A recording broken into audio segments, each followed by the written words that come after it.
Okay, welcome to episode 9 of Summoning Insight. Summer has arrived in the UK. I'm wearing a t-shirt here. Now you can all do the reverse and just talk about me wearing a t-shirt instead of a coat. So there's 10 minutes of material for you all there. The contestants on this game show of opinions that I call Summoning Insight. So like Jeopardy, the reigning champion is obviously Monte Cristo. He's so good that people in Korea who don't really understand English very well pay him just to talk about League of Legends in English. That's how good he is. Hello, Monty. Hi. It's always good to be here and to get paid to talk to people in a language they don't understand. Hi, obviously. So our other guest, the special guest for this week, some people like to think of him as the second most toxic player on Ninjas in Pajamas, but I think that's unfair. I think that you should give people credit for the things they have accomplished in their career. So I like to think of him as tied for first place with the most failures in LCS promotion series games, along with his bot lane partner Freeze, who has also failed 3 in a row. How's it going, Mithy? It's going well, thanks. Okay. Thanks.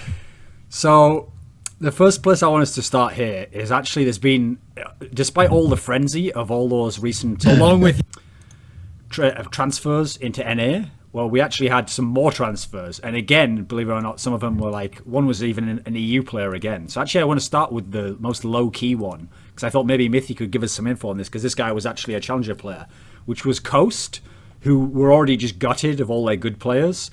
Apparently still think they have a League of Legends team and actually believe they're going to get back into LCS. So they've decided, well, apparently what you do is recruit a European player and that automatically makes you good. So they've recruited Santorin. Yes, the great Santorin. Remember that amazing player that we had in Europe? I don't know who he is, Mithy. So who the fuck is Santorin? Well, Santorin is a jungler that played subbed for Cloud9 Eclipse, I think it is. I always get confused. It's Eclipse, right? Yep. Yeah, and they played 2 tournaments with Cloud9 Eclipse. They played Copenhagen Games and the promo. Yeah, Copenhagen Games and the promo. Yeah. So I have a problem before you go into your opinion of him here. The only thing I knew was what you just said there. So basically, the only thing, as far as I'm aware, Santorin is famous for is being the fucking stunt double for KooX, who gets the shit beat out of him in the movie, and we're all where's Sean Connery? KooX was the star player of that team, and then they couldn't play with him at the LANs, so they go to the LANs, get bodied by this shit team called Nip, who couldn't even get into LCS. Then they lose to super shit crew, and it's the whole thing was a train wreck, right? So is he actually good? Come on, you're trying hard to think up a lie right now. Come on. Just looking up and to the left, that means he's thinking okay. I think he doesn't have enough experience yet. Okay. Yeah. Doesn't have enough experience yet for us to know whether he's truly good or bad. Okay, I get you. Yeah, he needs more competitive experience, I think. Yeah. I wonder why no one's given him any. Well, hey, to be fair, with junglers, it is, in fact, the biggest role change from solo queue to the professional scene. So when you say that about the jungler, it's actually more true than at most other positions. As an example, okay, I was talking to someone. I'm trying to still figure out the words on the show, So I was talking to some guy that apparently analyzed the Cloud9 Eclipse games at the promos, and the average amount of wards bought by Santorin first game was 2 wards, and second game he upgraded to 1 ward.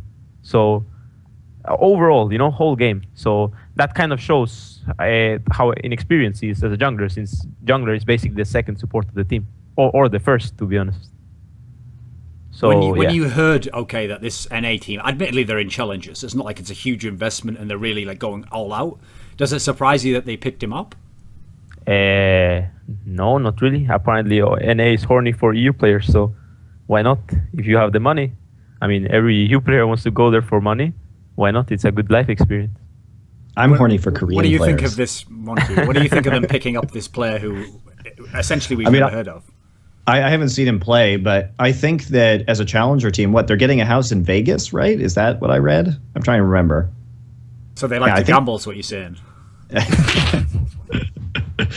Also, Vegas' real estate's really cheap, but I think that this is that they're showing that gaming houses are going to be used by challenger teams. So I think that affords them a really good opportunity to do well in the challenger circuit at the very least.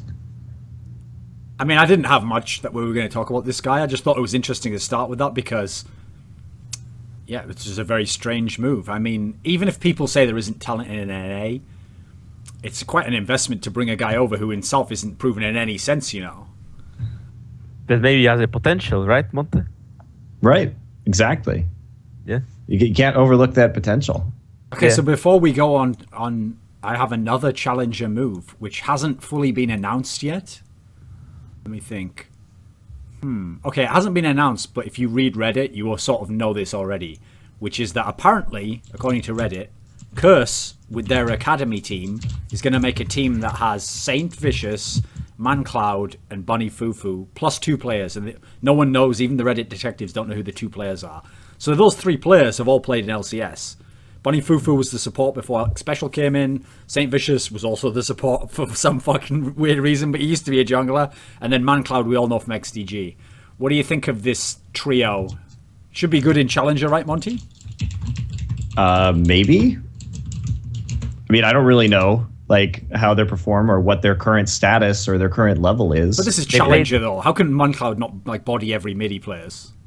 Because ManCloud hasn't been bodying anybody in a while. What do you think, Mithy?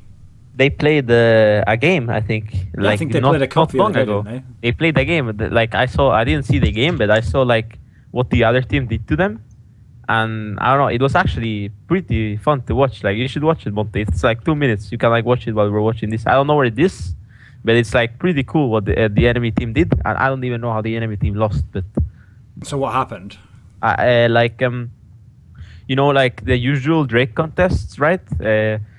Basically, the KooX Academy team tried to contest, like, were ready to contest Drake, and the other team just pushed mid, took 1 tower, and then the KooX Academy team tried to catch them off as they were about to take inhibitor. So the other team ran into their red jungle, the enemy red jungle, since they were blue side, and then they hit there instead of recalling, they hit there, and when the KooX Academy team pushed mid, then the other team just went and took the inhibitor and then ran away. And and that sounds like they didn't have enough wards in their red side jungle. Yeah, they didn't have anything. But not only that, but after taking the inhibitor, then they went down to Drake and took it too. I think it was something like that. I don't even know. I don't even know how they lost that game afterwards, you know. But yeah, it was really fun to watch. So your camera is frozen, Mithy. I don't know whether we just leave this. Let's just leave it for like 5 minutes and see if it automatically fixes itself. It's doomed. It's doomed. Well, we'll see if we can fix it in a minute. Okay, Skype.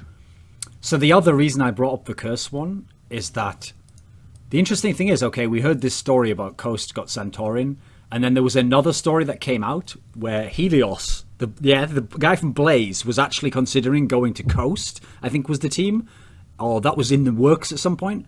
And so the idea is not only are people potentially getting Europeans, but some of these NA teams who really do have the cash for like a challenger team are actually considering getting international players. What do you think on this topic, Monty? Will we actually see people this season, do you think, like Koreans, more Europeans? Quite possibly. I think it's a really interesting concept because there are a lot of players that want to be in the NALCS, including Korean players who may have found themselves lacking a team recently. I think that it could be really interesting. And we saw, what was it? Ole, I don't really know him. He was a sub. We've got 2 new Brazilian players, and Maknoon is now coaching a Brazilian team, which is... Sure. I mean, if you look at Twitch right now, I was surprised to open Twitch up, but man, the Brazilian fans are crazy. Like, if you just open Twitch and go to League of Legends, Ole has over 20,000 viewers right now. I don't even know who this guy is. Like, that's insane. The Brazilian fan base is really rabid and looking for talent, and they're very supportive of any player that plays on a Brazilian team. So I think that's really cool.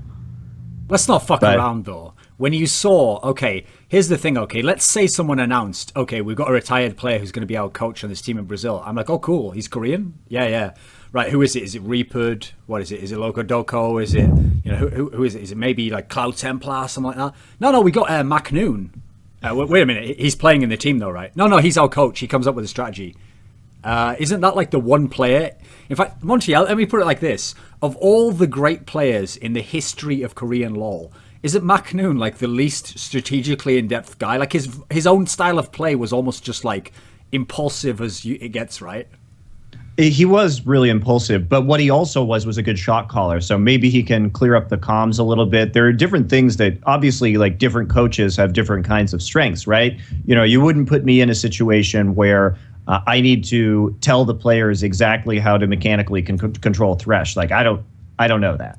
You know, I'm nowhere near like Afro's level of knowledge of Thresh play or something. So there are different coaches for different roles, and if Mocknoon had a really good idea of how to shot call efficiently on a team, he could really help them with their communication. As for big picture strategy, I do think that Mocknoon maybe not the most awesome, because Sword was good in picks and bans when they had Mocknoon, but they weren't very diverse in terms of their strategy. And also, it's a very, very different game than when Mocknoon played it at his peak. It's a lot harder strategically now than it was back then.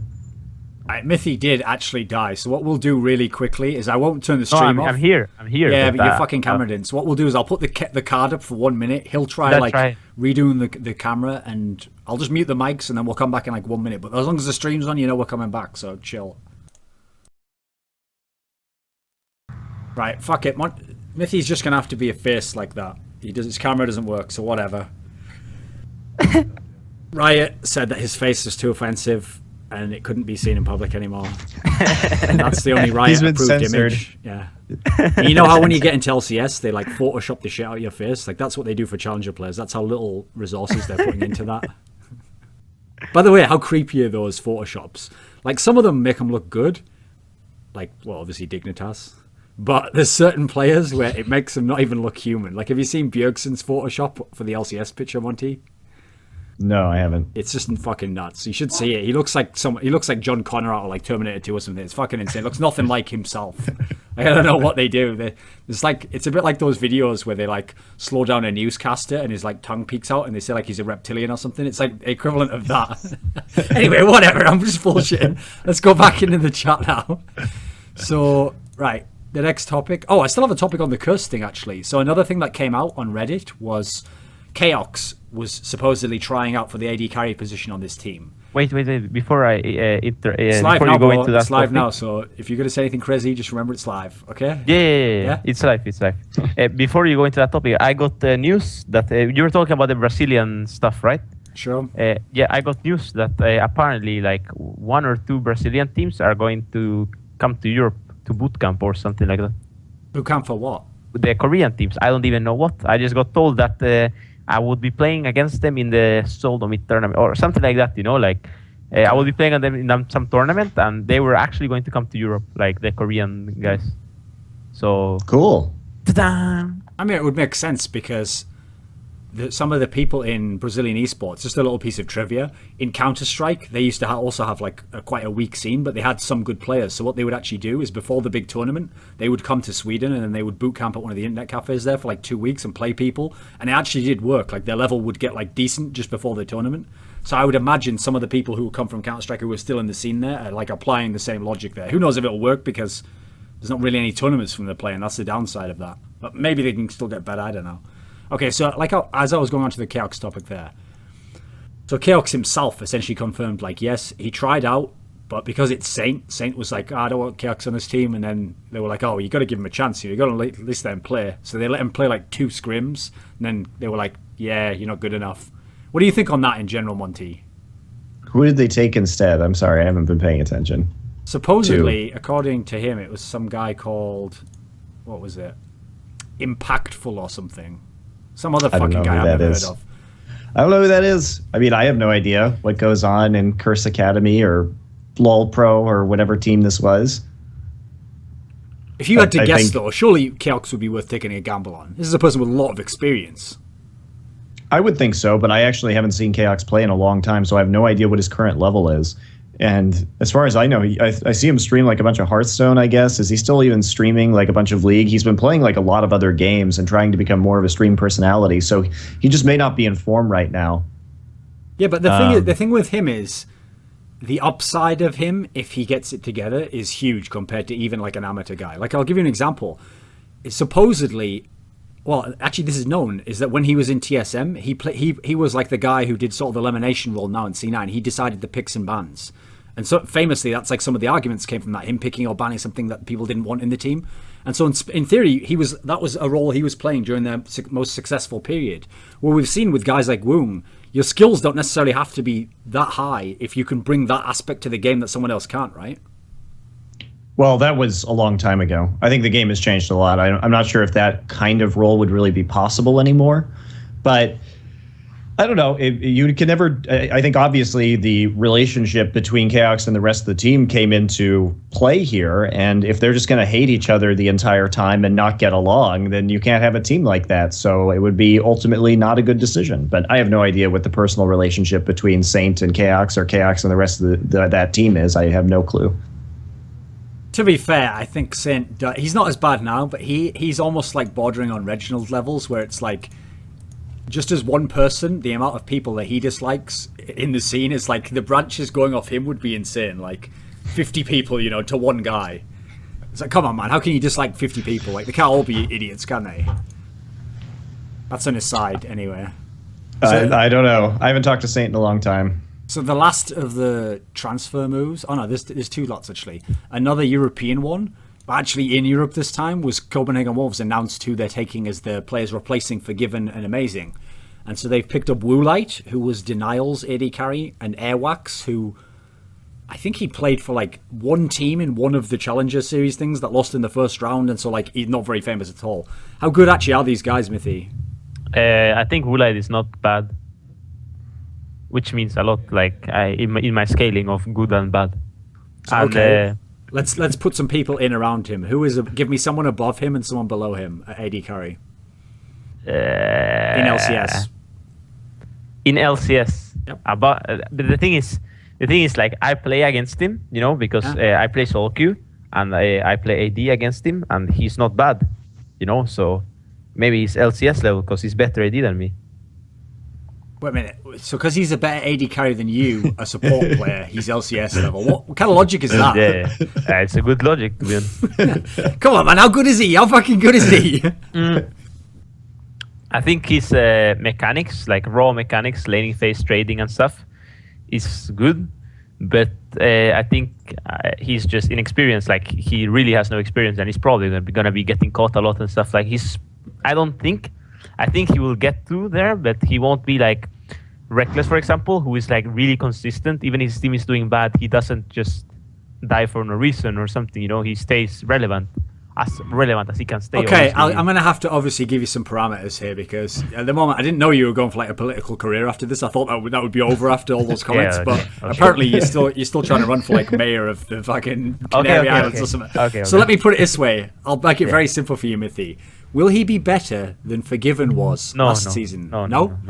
Okay. Will he be better? I can't tell, but right now he is definitely not. Well, obviously you can't tell because you don't have access to time travel technology or some kind of scrying device. But if your gut had to tell you, then you'd say no, right? Yeah, right now he's definitely not at Forgiven's level. Okay, thank you. Or close. Thank you. We're making progress here, I feel like. I think we're breaking the ice with you, yeah. It's good. You tell me like what I have to say and stuff, See, what's interesting about this for people who are at home is that I actually sometimes talk to Mithy, okay? But if you talk to Mithy in private, everyone in the fucking world is trash. They're all bad. They're all, including himself sometimes. But magically on this show, he's like, I think he's just inexperienced, I think what he needs is the support of his fans. People around the scene. Don't judge him too harshly. He could be good. Like, okay, anyway. So the other guy, Airwax. It's just because Mithy learned his lesson, and now he knows that if he's more politically correct, he's going to get that spot on TSM after Glebe doesn't work out. Yeah, exactly. Everything. Yeah, you guys know everything right now. Yeah. And just so the community know, Mithy thinks Reginald is a hell of a guy, great motivator, coach, possible friend, maybe father figure one day. I'd just like to put that out there. Anyway, what about the Airwax guy, this jungler? I actually don't know him. I know he's... That's a bad sign, right? You're in Challenger and you play on solo queue. I mean, I know he's Edo Shower most of the times I play against him in solo queue. But that's all I know. Elo? So I don't think he's very good, no. Because here's the thing, okay. When I did an interview with Youngbuck, when these moves were announced, he was trying to actually make out as though, like, oh no, don't worry, these players will be just as good as Amazing and Forgiven. Which is like, okay, but weren't they some of the best at their roles last season? And so clearly the Copenhagen Wolves guys have bought into this completely. They really believe that they're going to be that good. It didn't even sound like he was bullshitting me. But come on, Mithy, they're not going to be, surely. I don't think so, no.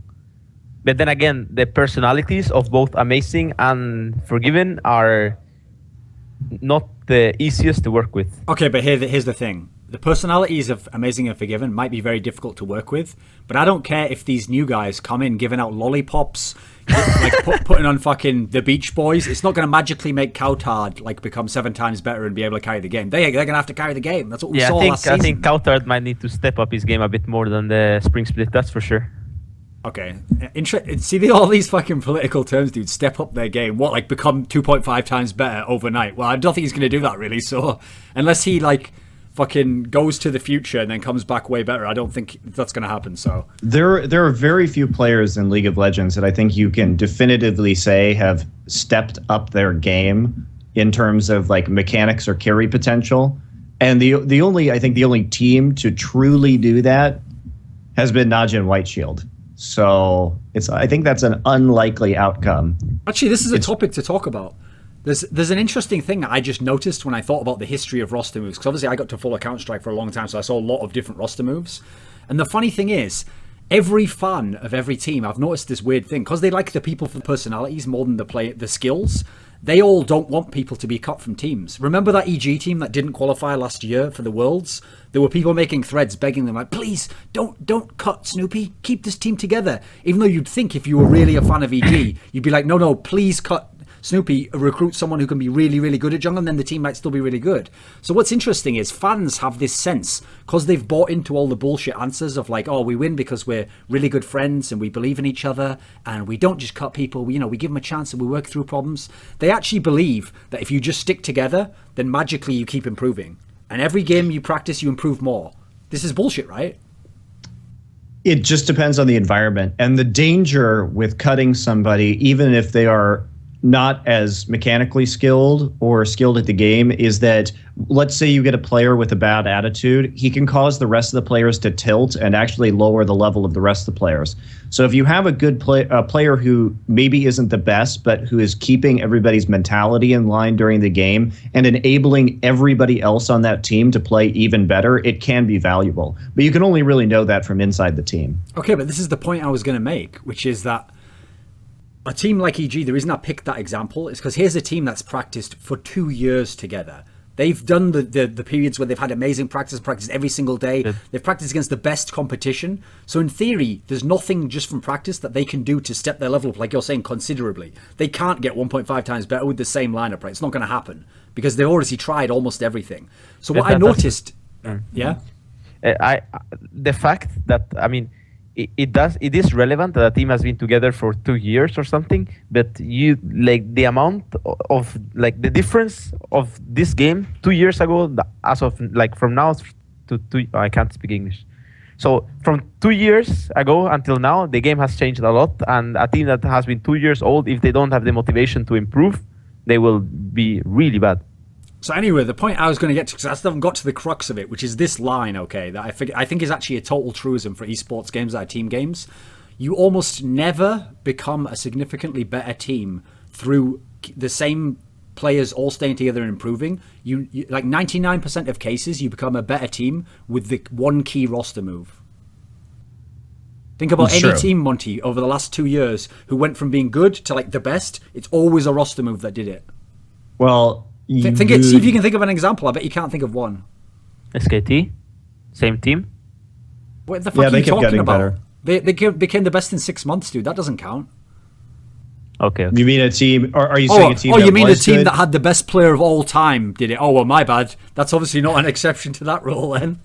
Well, see if you can think of another team. Yeah. Hey, are you talking about a team that had like that?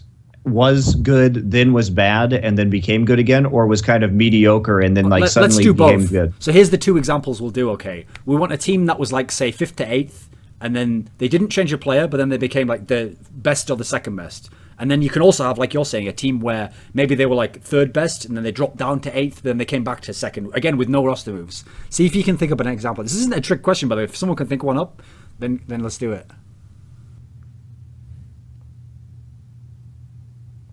hard. It's actually true. It's because, I mean, you don't notice it as much because what tends to happen is when you add the player, you don't immediately get to that level. You still have to then work with that player and integrate them. And then it looks like, oh, they just rose by they're figuring something out about the game. But what tends to happen, part of the reason for this, why it is right, is because my theory is that sometimes it wasn't even the player you cut. It's that whatever that player's weaknesses are, the way a team naturally tends to work is that the other players who are stronger in some way cover his weaknesses, and he tries to like have a strength that they don't have. Okay, that's how the dynamic should work. And so what sometimes happens when you change a player, it doesn't have to be that you recruit the player and he is faker and he just carries the game. It's that sometimes him having a different skill set just moves everyone else around a little bit. So this guy moves and he doesn't have to do this anymore, or this guy, he can now do this in a fight that he couldn't do before, and it just shifts everyone around a tiny little bit. And then when you do it right, that then puts you all in the formation where suddenly you just like you're all better, as opposed to just the one player being better or worse, you know. Yeah, I'm looking at chat right now. I think that Vulcan is actually probably the closest that we have from spring to summer split. But okay, but I have an analogy there. They did switch. They did kick Muffin Cutie for Bloodwater. So and that's if you not remember, accurate. Also, Shield isn't right because they have Watch now instead of No Fey. Fnatic has Reckless. Ozone. No, Ozone's had roster changes. They switched. Yeah, Looper. They switched to Looper. But to be fair to Ozone, they did have the same team for like a while. No, they didn't get that win with the same team. That was quite a new team when they did that. Yeah, it was quite a new team. Because that was where they found Matter out of nowhere. Remember, he was just like playing with Loco. Yep, that was Mata's rookie season. Yeah.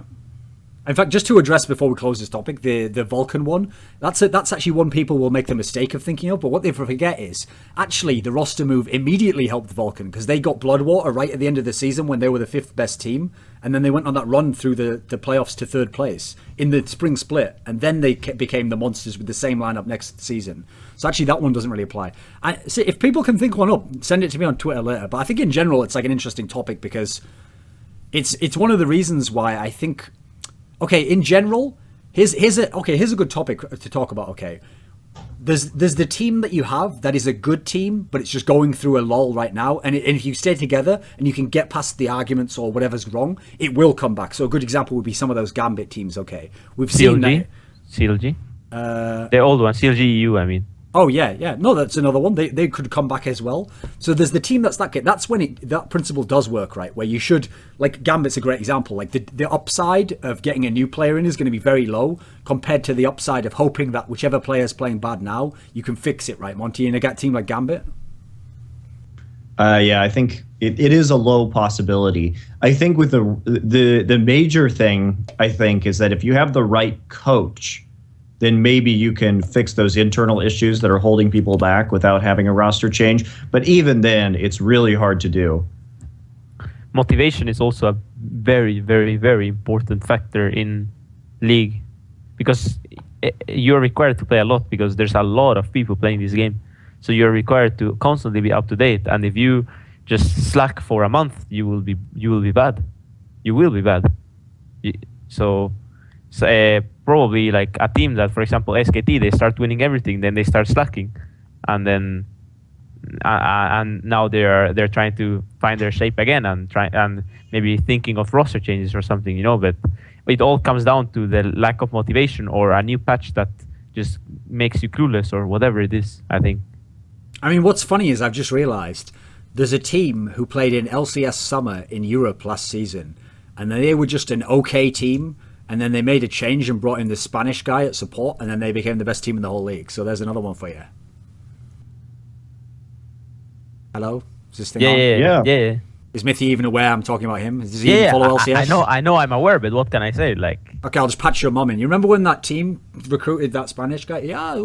I can't do a Spanish accent. I'm just going to abandon that one right there. I was going to get too offended. That might have been where I crossed the line right there. Because the thing is, I do have like a very basic amount of Spanish. So it could have been offensive, but I'll leave that minefield alone for now. Yeah. But, in terms of motivation, I mean, I'm curious because on your time with Lemon Dogs, like you guys were very highly motivated. You showed up, and that was one of the factors. I've talked to Dexter about this, but he credits your hard work ethic as part of the reason why you guys did so well in the EU LCS. Is that what you think really led you to that success? You guys were all just really, really hardworking and hungry to win? I think the team was very demotivated playing with failure, especially Tabs, and the change itself doesn't matter who would have gone into the team, would have already been an upgrade, even if he was a worse player. And I think I was in better shape than Failure. I was better than Failure back then. So yeah, it was just like a triple upgrade or whatever it could be, you know. And the motivation that the whole team got after that was immense. And we were very hardworking too. We probably played the most out of every team, so that's why we got where we got. Well, actually, while we're still on this topic, you got to give me some real talk here. That We Will Failure guy has this ridiculous history where you look at the teams he's been in, and almost every team he's in, either ironically, well, it's not really ironic, just does fail, or when he leaves the team, they get better. And people say it's because he's toxic and all this shit. Like, he just got into LCS again. He's in Super Hot Crew now, right? Yeah. Is he actually a good player? Real talk here. Not like, he's an experienced and a good guy. Like, okay, real talk. I'll go a bit deep in this, okay? The reason he got kicked from Lemon Dogs was, one, his attitude, but the most important one was his mechanics. And he acknowledged that and started playing solo queue a lot. And he actually got the top 5, I think, in solo queue. When you say he got kicked from Lemon Dogs for his attitude, you mean like he was like, no, I think the blacks should be allowed like civil rights and stuff, and then Nukduk was like, you're fucking poisoning this team with your views. Get out the door. Jesus. Anyway, that's just an aside, obviously. No, Jesus, Thorin. Don't you think that? Don't you think it's strange they would pick him up though? Why recycle talent like that? Does he have some upside to him that I don't know about? Well, he was top 5 in solo queue. That's the upside. I don't know. Like, if you're looking for someone, and then you check if you're looking for someone, right? Yeah. And I wasn't interested in their offer. They asked me, and for a tryout, right? And then they also asked him for a tryout because he was top 5 in Challenger. And they also asked other people, and eventually he was picked up. As simple as that. Actually, while we're on the topic of EU bot lanes, before we go too far, because I want to get your take on this. So that bot lane that they've now formed with We Will Failure and Mr. Rallis. Mr. Rallis, as far as I can tell, might be like the most overrated AD carry I've ever seen ever play in League of Legends ever, because he has good games, but people talk like everyone else in the whole universe is holding him back, and if he just had the right bot lane partner, he'll be like Reckless Mark II. Like, what is your evaluation of him? Okay, I think that he thinks like when he got all this hype, right? Yeah. And his team was obviously bad at that time, right? But sure, he was playing quite well. He thought of himself, okay, I'll just keep playing well, and I'll just put a good name of myself. And if my team keeps playing bad, then fuck it, you know, my team is shit. And I can't do anything. Yeah. But on the other hand, the approach he should have taken was, okay, I'll keep practicing as hard as I'm practicing instead of slacking because I'm better than them. And instead try to do more for the team, try to do calls or something, instead of just sitting back and playing my game and trying to be the best at it. And actually do something for the team, you know? And maybe that helps the team out. And what he did was the complete opposite. He just started slacking. And yeah, obviously now he is overrated, I think. But he can maybe step it back up. Well, in these team situations, it's really hard. It really does depend on the atmosphere within the team to keep that motivation too, because you have to have somebody, I think it helps to have managers and coaches around to keep motivating the players. And it also is important to have an atmosphere where the players will motivate each other and kind of push each other, you know, when somebody isn't performing, that they have enough trust in each other just to be able to say, hey, you know, I don't think you're doing enough right now, without that person going on tilt or getting super defensive. And it's hard because a lot of these guys are really young and relatively immature, and they're teenagers or in their early 20s. So unless there's a kind of adult present, it can be difficult, or unless the players are unusually mature for their age and can really have good conversations without anybody getting offended, then it's hard to keep that motivation up. Because the topic I wanted to get onto after all these roster moves is the European LCS now is pretty much set. And so we had this discussion a couple of weeks ago. How did we think NA would check out after we had all the roster moves? And pretty much everything was set in place there. So for EU, the big problem is I've noticed no one is willing to say who the teams who will do the worst in EU are. So if we think of the 8 teams in EU, like pull up Wikipedia now or something if you don't know who they are. I want to know who we think the worst teams in EU LCS will be next split. Copenhagen Wolves and Super Hot Crew, probably. Millennium. No. Can Millennium? I think Millennium's going to be better than those. The problem with Millennium is they were the team where they always had the most upside of all the bad teams because they had good players. So all they needed was to just get their shit together a little bit, and then they could, in theory, they could be better than those teams. Whereas the problem is Super Hot Crew, I can't see how it's even possible for them to get like even into 5th place by the end of this. But that's like impossible. They'd have to have a miracle run. And then Copenhagen Wolves, well, we just said they lost their 2 best players. Like, what the fuck do you expect? They're not miracle workers. And they didn't cut any of the bad players. What about Gambit? Yeah, Gambit's the real X factor, because who the fuck knows how they will play? If Gambit, statement now, if Gambit has the same mentality as last split with a new mid laner, goodbye. Yeah, no, you're absolutely right there. Well, that's the problem. Gambit for way too long. We will probably meet them at the relegation. Their problem is because they had the magical 5-man lineup that was just played together so well. They fucking relied on that crutch so hard, it was unreal. And so yeah, without Alex H, come on, man, they're going to be terrible if they have that mentality for sure. I think they'd be like bottom 2 for sure, yeah. But I actually have a sneaking suspicion they don't do as bad as people think. Like, I think Gambit could be like the 5th best team, this team in LCS EU. And the reason I say that is because it's not even dependent on the player they get as the mid laner. I think it's more dependent on whether or not Alexic leaving made the rest of them really consider. I'm going to guess here.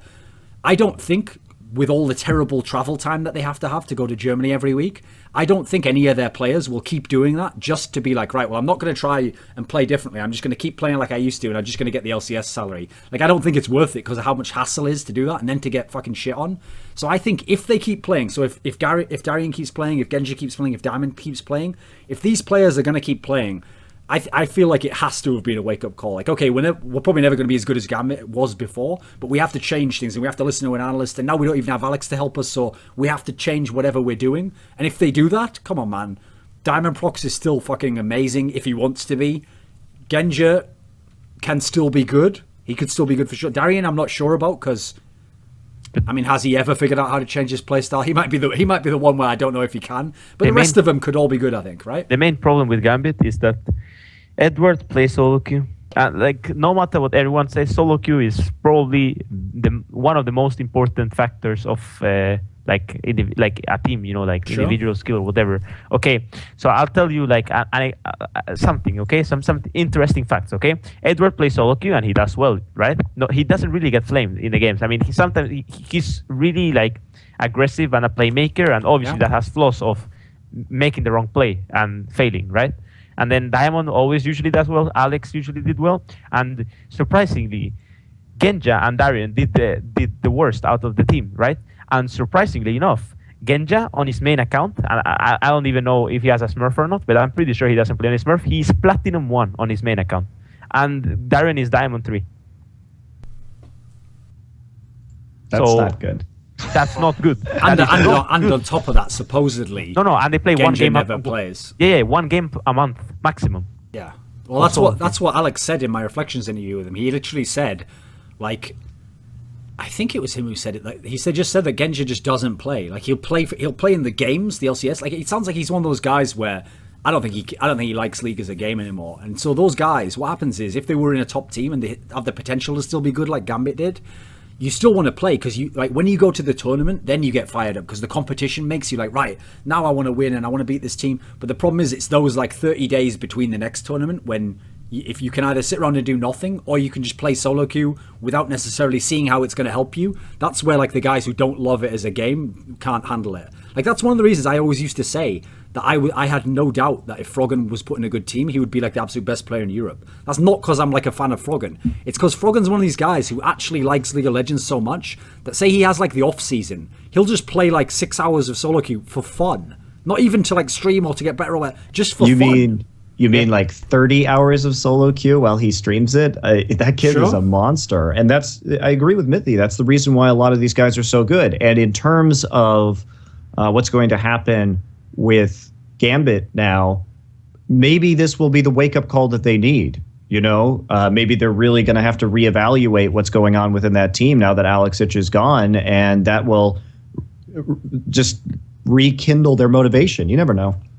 I think the key thing is, though, that, like I said there, they have the players to still be like a 4th or 5th best team, potentially, if things go right. But I think Mithy's absolutely right in the sense that if they're going to have the old mentality, then everyone who's hoping that like the Nick guy comes in and he's as good as Alex and will still do well, I think that's a pipe dream. Like if they have the old mentality, they're going to be the fucking bottom of the whole league. If Alex was playing in that team next split, they will still go bottom 3 or bottom 4. Yeah, I agree. It doesn't matter. So maybe if they have the same mentality, it's the same. Maybe this will be a positive change. You can really never evaluate this until it comes in and how that will affect the motivation. But yeah, I agree. The solo queue stuff is very important. And yeah, solo queue is, it is trolly and it isn't very valuable in terms of learning how to play in a professional game, but it does keep your mechanics up and it does keep you sharp and just in tune with the changes. And a lot of players will be like, I don't really want to do solo queue, or I don't think it's valuable. But I think that's overlooking the small changes that happen in picks and bans from day to day in solo queue. Maybe you see these little iterations that you gloss over because they happen in such small increments, but like Mithy was saying earlier, over the course of a month, the game can change dramatically. And in the day-to-day of solo queue, you actually see those changes unfold, even if you don't actively recognize it. Yeah, pretty much. It's mostly not about keeping your mechanics up to date. It's actually like you actually improve mechanically when you play solo queue. Thinking or not, you actually have one try more hard. Roster move to do before we go into other stuff. And so this roster move was this team called CLG has added this guy, Korean player, I believe he's called. It's called Seraph. I think he might have played in OGN once or something. So a shocking news announced today. Breaking news. Read all about it. Seraph signed. Like, yeah, we already know that kid. I'm not even going to spend a dime on that. Like, so Monty, apparently this move's been officially announced now. So that means it's all good and he's locked in, and now I will now start my hate train to have him removed from CLG, right? Right. I think that's what everybody's going to do now. That's the trend with CLG top laners. You just complain about them until they go away. Even if they're the CEO. Even if they're the CEO. So what you do with CLG fanboys, you complain about our top laner until you drive them out of the top lane, and then you complain about us making roster changes. That is the way of the fans treating CLG. One of the things that I found a bit stupid, I'll just address this right now because I don't give a fuck. One of the things I did find incredibly feckless about CLG fans was the people who decided to get mad before they even knew who was being adding instead. So they were all like, you're replacing the Intel, so how can you do that? Okay, so if CLG wins the next split, I guess you guys are going to be like, well, I was a fucking idiot. I remember on April 18th, I typed in that Neon Cholso should stay in the top layer. Like, you'll be a fucking retard. How about waiting to see who they get first? Maybe there's a reason as to why that person's now being replaced in the top lane. Maybe they're going to get someone better. Maybe they can get someone who's Korean and he'll come in and be amazing. And like, you can't make such drastic judgment calls off instantly, Yeah, and I will say about Seraph, we do still have a ways to go with him and his in-game communication, everything like that. It's still somewhat difficult for him to keep up with the other players, and also sometimes he has trouble talking in English and concentrating on the game at the same time because it does split his concentration. But there has been notable improvement in his communication over the last few days since we started scrimming, and it just gets better and better every day. And once it's just a matter of getting used to it. So it's not perfect right now. It really isn't, but it is getting better. And he is fundamentally a very strong mechanical player, and he has good game knowledge. It's just a matter of translating that into English still. Every LCS player from EU who came into NA last split, at some point during the split had to return back to Europe for visa reasons and had to miss games. Is this going to be any kind of an issue with Seraph? Does he? We don't know yet. Possibly. Okay. But to be honest, the Seraph situation, you have a whole split to test him out, no? Because that's what the LCS system is for. To just practice whole split. Yep. Well, practice for the whole split until you get to the playoffs and you actually have to perform. Yeah, exactly. The games on the split are only for practice, and then the playoffs are the real. but remember, we should never judge people on playoff games and say whether they're bad for the team or not, because they had great games in the split. Yeah, that's true. Anyway, taking that aside, I actually have a point along these lines to talk about, because Mithy made a statement that this is going to tie into. So before I get to Mithy's statement, I'll just say this line just to get all the jimmies nice and rustled, get everyone out there all loose and hammering away on keyboards furiously. Here's the statement that I'm going to say. So Monty, a guy who couldn't even get a top lane position in Korea, who was like the third best top laner over the two teams in his organization, is going to join LCSNA, instantly become like top 4 top laner in the North American region, and just start body bagging people. What does that say about NA? It doesn't say good things about NA, does it? There's just we've talked about this before, but it's just a problem of a lack of talent in the region. And the thing about Seraph too is I think with some of these roster changes that we've actually seen in Korea now, with Najin picking up Leopard and Limit going over to the KT Bullets, I actually think that had we not taken Seraph, that Seraph may have ended up back on one of the Najin, like on Najin's sword again, just because of their roster changes. Team, yeah. Well, the thing is, I'll use this as a reference point, okay? So you remember a few weeks back when I used as an example Benny from XDG as an example of why you shouldn't call every LCS player good, because if you call him good as a top laner, then what does that make Balls and what does it make Darius? And suddenly you're getting so that every player in LCS is good, and so there's no way to differentiate. Whereas actually, objectively, Benny was quite bad in that last split, and that's why part of why XDG failed, they fell apart, and part of why actually his career probably ended, because I don't think he would have got an LCS spot anyway. So a good reason why I bring that example up is because if people want to say that all of these other players like out there, the potential amateur talents are good in that same sense, just go and look at the solo queue games that Seraph has already played on NA. None of these players he's playing against have the mechanics that he has.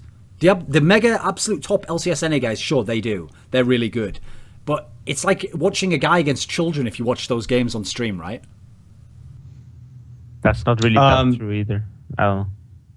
That's the thing though, is that his mechanics are good, but that's not enough to play at the professional level. You have to have that and have a good rapport and good communication with your team. And we're working with Seraph. We're getting Seraph English tutors and all that other stuff. And Seraph's in-game comms are good. And I think he's only really going to get better as we get a feel for the team, as he gets better at speaking in English. But I think that fans will have unreasonable expectations of him in the first few weeks. And that's what I'm worried about, because I'm afraid the fans are going to come down on him really hard. We'll see how he performs, but it's a brand new environment. At least he has professional booth experience, so that's a plus. But we'll have to see how it goes. It's definitely, I would not say that CLG is at 100% yet. That's just my honest opinion from watching all of our scrims and helping coach the team. But we knew that this was going to be the case coming in with Seraph, and we're confident that as a long-term option, and as his English and as his comfort improves, this will be a good decision. This isn't a decision that we made for the short term, right? This is a decision that we made seeing his motivation for the long term, because frankly, one of the things ever since that I got into a position with CLG where we could I think the choices made by the team have changed since I joined the organization, and that now when we pick somebody up, we're really looking for a solid foundation for a long-term solution. And I think that's what we're getting with Seraph right now. Gosh, Monty, are you really suggesting that the same fans who were upset that Neon Tonsil was removed will and was criticised, will then themselves criticise the player who replaces Niantonso in a similar fashion. I can't possibly believe that the community would be so hypocritical when acting from a position of moral superiority.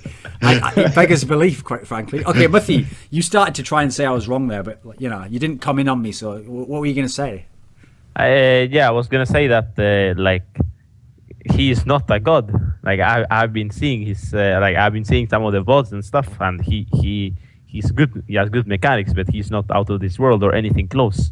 And yeah, but I'm talking about compared to the other challenger people, though. If you look at the people who they could have drawn from instead, he's got a better starting point than any of those people. Bearing in mind, none of them have competitive experience. Yeah, I agree on that, but I don't agree that he's better than like every challenger NA top laner or something. I haven't seen the challenger NA top laners, right? But I have seen his games, and like the games that are being showcased or something, he's really just playing against kids that are 50 minus IQ, and it's like bronze 5 or something. So you can't even count what's those funny games. is everyone thought Mithy was standing up for NA. Yeah, right here. Everyone thought he was standing up for NA, and I was just like, hold.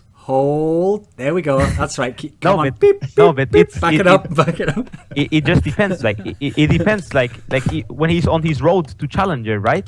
Road to Challenger, yeah. Okay. Yeah, exactly. He goes through bronze or something. So why hasn't HBO done this show, Road to Challenger with Seraph? He starts in bronze, day 1, Challenger, I'm on bronze. And then Mithy's talking over the top like, man, he's playing versus like 50 minus IQ. This will be too easy. And then he's getting like pentakills. You are not a god. You are not a god. Like, okay. Anyway, keep going. True.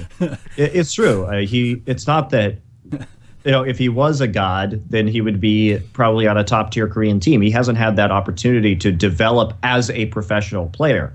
His advantage is that compared to the other tops we could get, he had the most kind of experience in a highly professional environment, scrimming with Najin for like 6 months every day, right? He did scrim every day with them. So, but it takes he's still acquiring more knowledge, and one of the biggest things is that when he played with Najin, the meta was different. Obviously, he took a little bit of break from the professional scene, so we've been working a lot on lane swaps with him, because lane swaps for top laners are all kinds of different now than they were when he played. So that's been something that we've been really heavily working on. It'll be, it's fine now, but to get him up to speed as a knowledgeable professional player in the current meta has taken some time.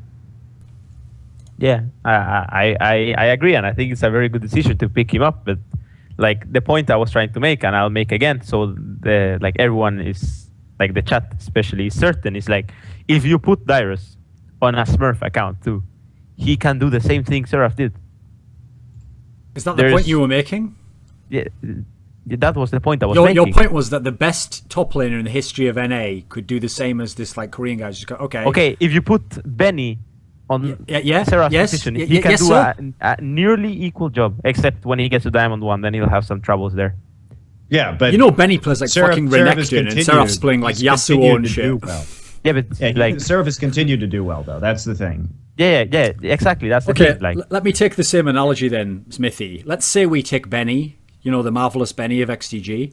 We take Benny and we fly him over to Korea and we teach him Korean and we have him play a game in OGN Winter. He does the same there then, right? He just does fine, gets a couple of kills.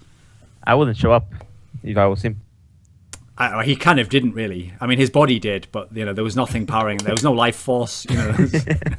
There's no will to win, to be a better man.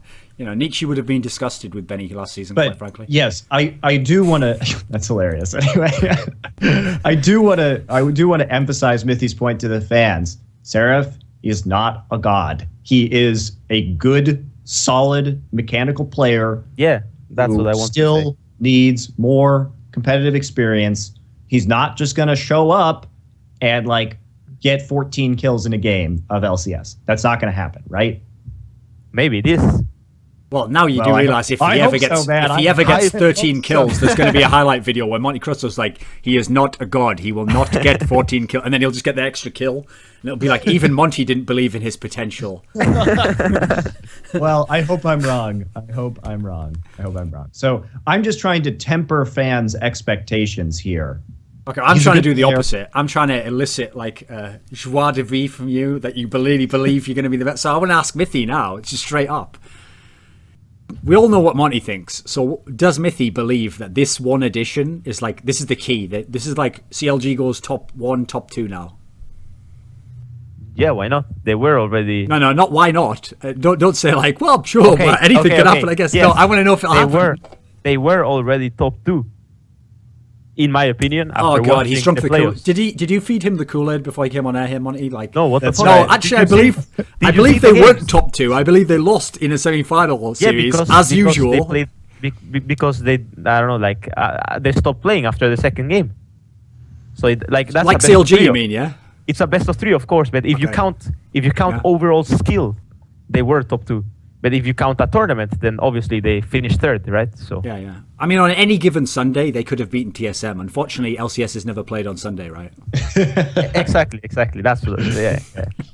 So Mithy, I'm actually very curious because this has been a topic of conversation for us for the past couple of weeks. But I want to talk about Amazing and TSM because they got this player without really meeting him or practicing with him. And So as like somebody, well, Bjergsen no, was the same Bjergsen thing. was no. Bjergsen was in North America over Worlds, and that's when they at least had face-to-face meetings with Bjergsen during All-Stars, Worlds. you mean? Oh no, well, it's okay. Worlds Yeah. last year. But as far as I know, that never happened before they signed with Amazing. So regardless of whether that happened or not, tell us about Amazing, being a European player. What do you think about him? What do you think about his joining TSM, and how do you think that's going to affect the team? Positively, thinking of the skill difference between Odd One and him. But in terms, like, his attitude is worse than the Odd Ones. What But does then that mean, again, his attitude? he's he's very passionate about the game. Like, Oh, that's terrible. I hate it when they're really passionate, you know. Fuck yeah, me. like for example, like how to say, like if he's having a bad time or a bad game or something, Yeah. he can't like just say like, okay, come on, let's just let's keep looking forward or whatever, you know, like. So he's a he will rager. feel- not really a rager. I He's don't know. Like, pessimistic. yeah, I could say that, or that's when I played with him, it was like that at least. Okay. And he's really good, but at the same time, like if you look at the split, right? But then again, the split is the split. He did fine at playoffs, I think. But I think he did fine at playoffs. But in the split, for example, right? His personal life affected his play a lot. What do you mean by that? I can't go deep into that, but from what I know, Okay, tell me how it affected it in game then. I don't want to know like what his he girlfriend played said worse. to him that He depressed played him. You know? worse when he was sad or whatever outside the game than when he was happy. He played like you could see the difference. He's emotional. Well, that said, I'm not sure on his old team what the rules were, but I can tell you that Reggie and TSM are really hardline about girlfriends and stuff like that. They keep a really tight leash on the players, so that may Changes everything probably. it may help. Although you don't know how a player's going to react to that, because you can react positively where you can follow the rules, or you can get really mad about it, right? So I think Amazing will follow the rules. I think it's just that he felt he was better than the rest of his team, except for Given, and therefore took a more laid-back position. At least that's how I feel. And then, yeah, he just let his personal life influence him. But I think that in TSM, that's not going to be the case. And I think it's a very Reggie is very good about not letting that happen. So so I think overall, especially with a coach sitting behind and stuff, I think Amazing is going to be a very, very good addition compared to the other one for TSM. cool. Okay, fair enough. Right.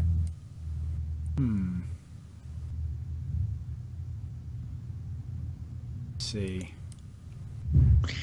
So I want to talk about the EU LCS because I think the NA LCS is probably going to be a lot more balanced this season than it was. It was very top heavy, whereas everything in the EU LCS was really balanced and kind of equal up until the very end of the split. And I think we're actually going to see that inverse of that this season. So I think EU is going to be the top heavy region this time around, and then NA may be kind of a race to the end for the playoffs. Yeah. I think so. What I do agree. you think, Monty? Mithy? Yeah, I completely agree. I think that Monte is definitely right. I think Alliance and Fnatic and maybe Rocket, they're not looking very good this first week, but you never know. Like they have is it 10 weeks whole LCS split? So yeah, they have 10 weeks to get ready. So I think they can be good too. I think it's not gonna be as it was in NA where it was like a really really big difference. But there is gonna be a difference. It's not gonna be like last split in EU, for that's for sure. Why did you not include SK? Oh shit, I forgot about SK. Yeah, sorry. SK is definitely top 3. And have you been scrimming with a lot of the EU LCS teams, Mithy? No, not really. Just like Super Hot Crew, Rocket, and Alliance and stuff. And well, if you want me to go deep into it, they're rusty because they came from vacation. So every team is like, I don't know, like, yeah, they're just rusty. They could say, put it that way. So how's your new team going? Why don't you tell us about that? What are you excited about? I think it's good. Like Alex talks a lot more than Zoro, for example. But there's obviously like the matchup flaw with Alex and stuff. Like he doesn't exactly know all the matchups and stuff. So like for example with Zoro, it was like I swear, like when I was playing with Zoro, it was like whenever Zoro died 1v1 top, it was like, what the fuck is going on? Something is wrong in this game. You know, like it never happened. So there's like that is a difference with Alex, but it's just a matter of time in my opinion and grinding games. And KooX is an improvement too. So I think that overall on the long term, this team is gonna be good. I know you don't want to flame people who were teammates of yours.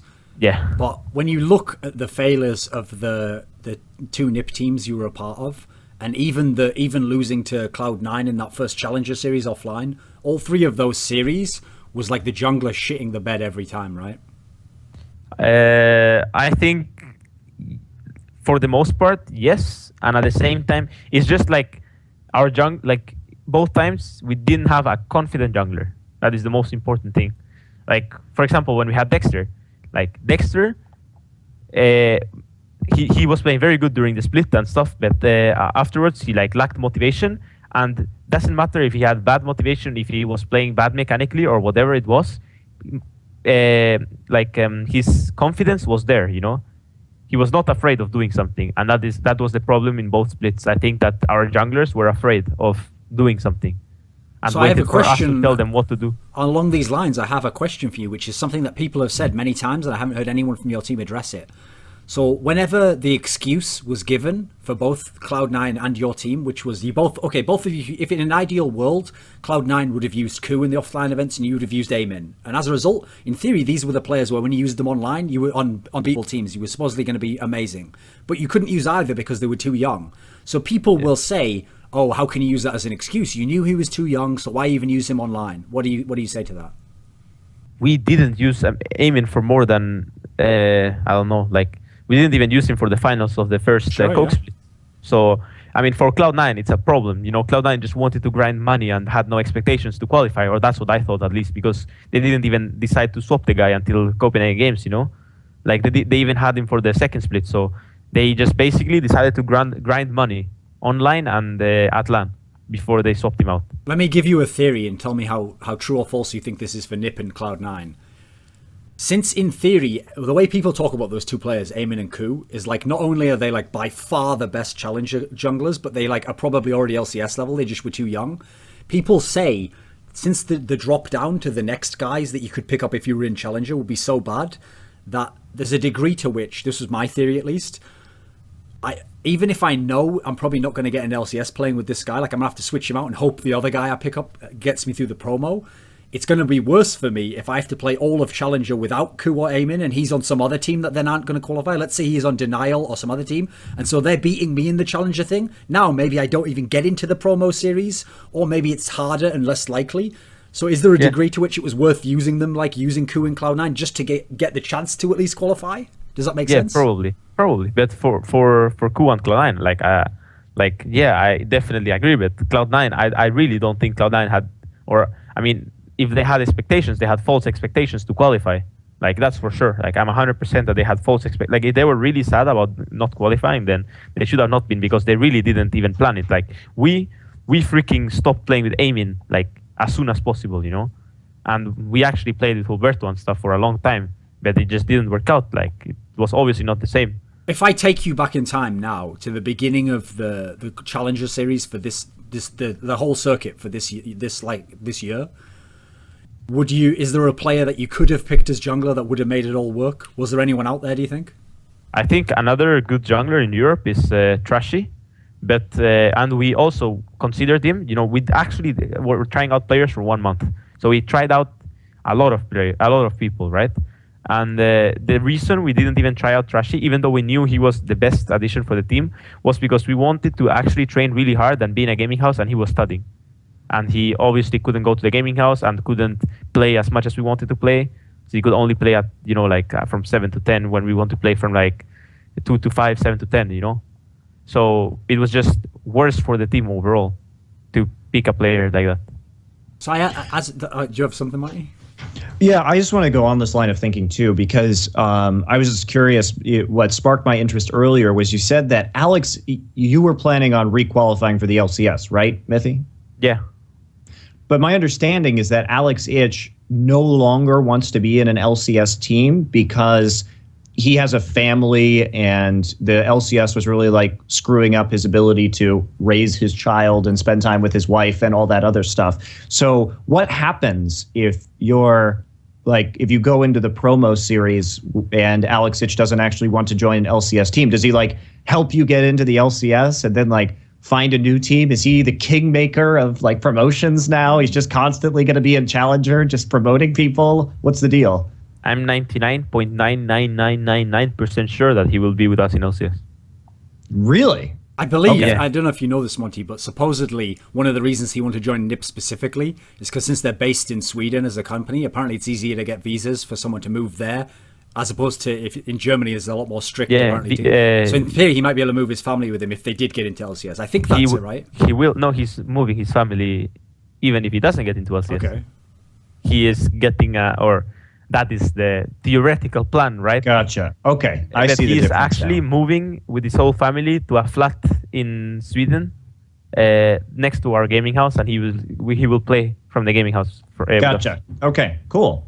Okay. Very cool. So along the lines of this topic, actually, here's something we can talk about. So a topic I want to go into in a minute is like the aftermath of All-Stars in terms of infrastructure, because Mithy made some comments on this. But I thought a way to get into it is, so one of the comments people made after all the NA transfers was they all said, oh, look at it. What this proves is that NA has more money and they have a better infrastructure. And, you know, what is Europe doing over there? They don't have coaches. They said all this stuff. Yet here's an interesting thing. Mithy plays for a team that's in Challenger and was in Challenger last season. And they've had a gaming house the whole time. And some of them have been living there. So that's pretty good infrastructure. I don't know many NA teams that had a gaming house. What is the actual structure like in Europe, Mithy? Because it seems like some LCS teams have shit conditions, but some that aren't in LCS have pretty good conditions. So what is it like overall? I think it's only us that have like all the, like, for example, what KooX has and stuff. Like there's many NA Challenger teams like Curse NA and stuff that have what we have and even more. But for example, before, I mean, we had the Fisher as coach and stuff, and it was good because it actually solved a lot of problems on our first team, which was like, there were a lot of problems. But on this second team, we were just us five in a gaming house, and our manager kind of like yelled at us a bit when like to wake up and stuff, but it wasn't really like a coach or something. We had no coach or no analyst, right, for the second time. And now this third time, we are actually going to bring an analyst to live with us, to actually live with us and coach us and do everything with us. And he will actually get like real salary, even more than us, you know, to actually like coach us. So hopefully this time we fucking make it. It's called Clement Chu. I don't know if you know him, Monte Cristo. Oh yeah, I do. He's great, actually. Yeah, he's coming. Flying. That's awesome. Who the fuck is that then? Okay, Clement Chu, probably the community would best know him because he wrote a very good series of articles, like at the end of season 2, beginning of season 3, where he talked about World Elite's slow minion wave pushes, and then he talked about TPA's level 1s. They were very intricate, well thought out articles. and kind of the early days of lane swapping as well. Really interesting stuff. Very technical, and I talk to him occasionally. He had previously worked with a bunch of other LCS teams, which he's worked with a bunch. Which ones has he worked for? Do you know? I think he, after he worked with us and it failed, he started working with EG and helped him qualify for LCS. Yeah, I think that's right. And so then when you tell something me, happened. I don't know what. So Mithy tells me, okay, we're going to have this analyst. He's going to move in the house. He's going to be paid more than us, and he's going to coach us. But this is all theory, you know, like Well, that's never what know, I'm going to like, get to right now. might die in a plane, or Here's the Alex thing. can't come over or something, you know. Well, like, I mean, we never know. I like the way, okay, you're willing to believe that, like, yeah, why not? Nah, They might I'm just really go to the top. negative Meanwhile, about you this think shit, this like, guy this might sounds die stupid. on a plane right Yeah, now. yeah. Yeah, okay. Whatever, bro. So before Amazing infected you with his pessimism there, when you tell me that you can be coached, right? If there's two players that I know who have very set ideas about how to play and how they're going to play, it's this guy called Nukeduck and this guy called Mithy. Nah, not me. So Don't someone's forget going to come Froggen. in and tell you, listen, Mithy, from now on, it's all aggressive in the bot lane. I want you going in on them all the time. I don't want you playing safe. You know, he's going to play Draven. You're going to play Leona. You're going to go in all the time. You do it. Ah, okay, you're right. What about just told him to shut Nukeduck? up. Come on, dude. Everyone says in Lemon Dogs, Nukeduck like just decided everything. Yeah. I agree. But I'm open-minded, you know. But if I decide your opinion is bullshit, then I don't respect it. You know, it's just normal. But I'm open-minded, though. It's also unlikely that as a coach or analyst that he's going to be interacting with the players and saying specifically what they should and should not play. It's usually, I mean, in my experience, or at least the way that I prefer to do it with CLG, is it's a dialogue about what the players prefer, and you just have to talk to each other and settle on what's best in the end. Sometimes you do have to force picks through, but usually if the players they want to win. So if you can prove to them that this is a good pick and show them how to use it, they'll come around eventually. Like, I've talked to Dexter about Monte and stuff, and like, I don't know, like, if Monte was telling me what to do, and he would actually wrap his opinion with useful information, you know, and not just bullshit, then I would respect it, and I would be open-minded and actually try it out, whatever he tells me to try, you know. But if he randomly says some retarded shit, like, and then gives me no backup with it, you know, like, I will just say, like, what the fuck are you talking about? I'm not gonna do that, you know. Well, you also have to Right, remember and- everything Monty says, even if you disagree, what you do is you just look in your BlackBerry and you look at like your bank account and you go, yeah, maybe I'll just listen. That's how NA works, right? Oh, please. No, it's just one of those things too, where it's usually talking to players, and nobody's right all the time, right? Sometimes Yeah, I'm exactly. wrong about up and coming picks, and we try them out and it just doesn't work. And I said, oh, well, this was screwed up, but it's about that experimenting, right? And so it's very rare. And that's where I think that this is one of those things. I mean, we talk about this a lot on the show, but where the players say there aren't any good analysts, blah, blah, blah, like they expect somebody to come in with like omniscient knowledge, like they descend from League of Legends heaven and come fully formed into their world to just dictate all their picks and bans and say, this truly will be the up and coming OP champion and all this other shit. No, it doesn't work like that. You just need somebody who can talk to you, who can discuss the game with you, that brings in another perspective and can offer new ideas. And sometimes they're going to work, and sometimes they're not. But that's why the whole shit about players being like, there's nobody out there, is such crap, because I don't know what is the expectation among pro players. Like, nobody, like, if you just look at each other, nobody always knows. You talk to your peers, and sometimes a pro gamer will be like, yeah, you know, this Poppy jungle is fucking OP, and you're like, no, it's not. They just are wrong, and maybe they had a good experience with it, or not to discount their personal experience with a certain pick, but everybody in League is looking for that next big thing, that little way that we can get an advantage on our opponent. So I think the players, when they talk to each other, don't have that same expectation. So why not just get an analyst who you can have an open conversation with, who brings something to the table, but I think that the player expectation is that they're going to get some sort of divine entity, and it's really ridiculous. No, but I don't like. Yeah, exactly. Like, it's exactly what you say. But the thing is, like most people that try to be analysts are they're really, really bad at the game, and then they're like not like at the game mechanically, and then they're like not even like that smart. They're like just like, okay, I'm really fucking bad at the game, so I'm gonna be a coach. And then they're like, they don't even have a clue about the game anyway, you know. And that's why they're bad in the first place, or something like that, you know. Like, it's just like, as long as the guy is not stupid, it's good. Like, it's good to have a different opinion. And I actually, like, when I was in amateur teams and stuff, I like, for example, the term deep warding and stuff, I learned it from some random dude that is actually the manager for SHC now. Well, so where you say like some random dude, like you're walking down the street and a guy was in an alley and he peeked out like, psst.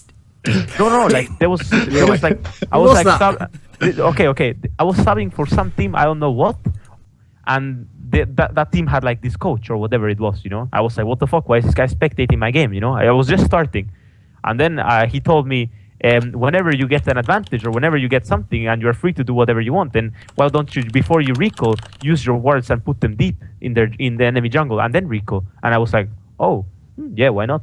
And then I start putting them, you know, like. That's Mithy's answer to everything. Huh? Why not? It's not like, why should I do it? It's like yeah, if it's a smart thing, then I'm like, oh, okay, yeah, you're right. That's pretty smart, you know. But if you tell me, I think you should pick up Janna support here, I'm like, yeah, Janna, go, best champ in the game. I will pick it up right now. No, I will just say, no, Janna is bullshit champ. I'm not gonna play it, and that's it, you know. I've got an interesting theory for you guys. Okay, first of all, a quick aside is that really anytime any pro player in a top LCS team tells me they don't need an analyst, I immediately know he doesn't understand what an analyst is. He thinks an analyst is a coach. He thinks it's a guy who's going to coach him. An analyst and a coach are two separate things in an ideal world. Like, an analyst is literally a fucking, like, data cruncher who watches every game that you can't watch because you don't have time because you're playing solo queue because you're a pro. And he just gives you things like, look, in China, they're using these picks and then they do this with it. He's not even telling you what to do. He's just telling you what they do. And so, in theory, you're using it. Every team needs that, okay? Now, whether they need a coach, that's another different matter. Whether we're having an analyst who can then give you actual strategy, now that's a different matter. And so I have a theory along these lines, which I haven't heard anyone say, which goes like this. Every single person I can think of right now who is really good, and I could bring you fully formed, and the players would listen to him, and he would give good analysis, and he could coach, can't be a coach, because he's either a commentator or he's still good enough to play. And what I mean by that is, I'll give you three examples, okay? So, Deficio, N-Rated, and Crepo, all three are good enough for analysis. They could be someone's coach, okay? But Deficio's a commentator, and Crepo and N-Rated play in teams. And I don't think Deficio is not good enough for analysis. For some bad team, I'm sure. No, I actually disagree with you. I think Deficio does understand the game. I talk to him a lot, so. So here's my point, unless I also don't understand the game. There's that possibility, too. So my point here is... coming from a place No. In the case it depends what you mean by analysis, you know, like, I don't know, like, an analyst for me is like, for example, as a coach, Deficio, like, just, like, helped me, like, when we first joined NIP, he was, like, the guy that, like, helped me not fucking leaving the team 1 week after, you know. But on the other hand, like, in terms of analyzing the games and stuff, then he was not very useful. No, that's my opinion. He's probably learned a lot since you guys had him, actually, because you have to remember, too, that, for example, when you were saying earlier, these analysts may not know the game and maybe they're not good enough. Well, that was the position I was in, dude. I'm old. Like, I'm not mechanically good at League of Legends. But you don't need to be, like, Clement doesn't even play the game, I think, for example. No, I don't play the game either. But then I see Clement's work and stuff, and I'm like, holy shit, man, this guy is smart, you know, and he actually tried really hard. Well, that's because you watch the game. So all I'm saying is, my situation was, when I moved to Korea and I had a chance to not work at a law firm full-time and do this full-time instead, then I was able to watch enough League of Legends that I learned a lot about the professional scene and how the game was played at a professional level. And I focused on that big picture stuff because I knew that the players would be focusing on the micro stuff and that I could be of more value as an analyst, as somebody who purely watched films by looking at the big picture strategy, right? Yeah. So you can bring in somebody who works well personally with the team and expect them, once they move into a full-time position where that is the expectation, trust them to have a work ethic over a few months to actually get a very good grasp over everything. And I think that's where a lot of teams are falling down. Now, in terms of coaching and that kind of stuff and the names that you brought up, it's also that Thorn, I think the guys you brought up in terms of Deficio and Crepo and Rated they tend to be very mature as well. And that's something that we haven't discussed is the difference between an analyst and a coach is, an analyst is there more to give information to the players and have the players and the coach and have them make a decision. But the coach has to be in control, right? The coach has to be the emotional leader of the team. And that takes a certain amount of age and maturity to accomplish, right? And I think that's another big difference is knowing how to manage your players as people as well as top professionals in the game. Well, the key thing is the reason I picked those 3 players is because, first of all, I think they would be qualified. Like, first of all, they have the cachet of being ex players. Secondly, they would be able to convey the knowledge in a way that other pros would listen to. But here's the third reason why I picked those specific pros is because at the moment, since this environment of like there are no good analysts or coaches, therefore we won't pay a good salary exists, none of those players I would advise to become a coach. Because right now, Deficio will make way more money being a caster and have no performance issues of like if his team fails, he's fired. Crepo and Enrated are so worth their weight in gold in terms of like what they can do in game with their brains that it's actually better for them to just play in game and make up the difference of what in Crepo's case not as much, in Enrated's a bit more. They can make up the mechanical disadvantage using their brain, so it's actually better for them to just play in the game. And so what's funny is until that scenario is created where we allow the coach to get real money, that's where what will happen is if you did it properly and there were these jobs at every single team and you got paid, like Mithy's saying, maybe you get paid 1.5 times what the player gets paid. That's where eventually we can convince Crepo, don't just stay in EG and come 6th and hope you can come 5th if you do amazingly. Why don't you become the coach of Alliance and then suddenly you can take them to the top and you get paid even more and now everyone respects you for being amazing at it's like, that's how we could actually draw these people into the positions we want them in, right? Yep, and that's it too. That's what I've been saying is like, I can't, at my age, just looking at my career, I can't like financially take a step back. I'm a freelancer. Like I have to save for retirement, like all this other shit. I'm like in my late 20s, that's just the part of the responsibility. And moving into a coaching position and cutting my income so drastically would be really bad for me in the long run of my career. So I can't really do that. In Korea, the coaches do get paid more than the players most of the time. And that's the thing about esports in Korea is because the infrastructure is set up there is a clear path. We see old professionals like Reach that move into coaching positions. Even League of Legends players like on Najin, Mokuza, Vinyl Cat, these league players that were older, from Olm, that were older in their late 20s or early 30s who have retired are now moving into coaching roles. And then they make more money. So there is a more clear trajectory for pro gamers in Korea to stay in esports and continue to have that kind of career for a long, long, long period of time. Most coaches were at one point or another players. Not all of them, obviously, like Koma is another one.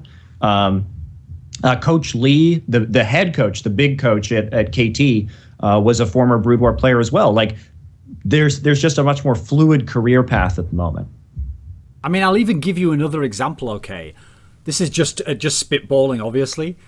So a few weeks ago, we've had this discussion that we've had a few times with different people, which is like, how does a team like Cloud9 improve? They're already so good, it's like to a degree they're close to maxing themselves out because it's not like they can magically make the weakest players better in terms of skill. Like we were talking about before, you don't really just improve that way. So I'll give you an example of a way that in my ideal utopia of real coaching positions existing, what I would do would be, let's say I try this next split and again Cloud9 wins and they get to go to Worlds, but at Worlds it's a similar scenario. Let's say in the group stage they get one win off a big team and we're like, wow, maybe they can do it. But then they go to the round of 8, they play some good top team who's just like say an Asian team or Fnatic or someone, and they lose 2-1 again. So they've done the same thing again at all these tournaments. They have the good performances, they max out, they play incredibly, but again they get stopped by a team who maybe was slightly worse in a sense or just mechanically was better. So this that one factor is coming up again. Here's what you do then. In this world where the coach exists, well, immediately I'm going to do the same thing again. What I'm going to do is I'm going to go, okay, I'm looking at my team now, and I'm going to say, I need a real coach for this team. So I'm going to take Lemonation out of the starting lineup, and he's my coach now. And so into the starting lineup, I'm going to put someone like, let's say, Xpecial, or let's say Bloodwater, someone who mechanically is better, Mithy? and again, can play what? Yeah? Cloud9, Mithy, please. No, exactly. That's not even a joke. That really could be the case. Because if Lemonation is going to do all the coaching, all that shit, again, Mithy doesn't have to be some Uber shot caller or something. Like, that's not an issue. And so this is a real way. If you can see already, I give it as an example of how once these positions are in place at every team, that's the key thing, every team, then it will make the scene naturally get better. Right, and that's exactly the position that has happened in Korea and is starting to happen in NA, right? Odd one for TSM.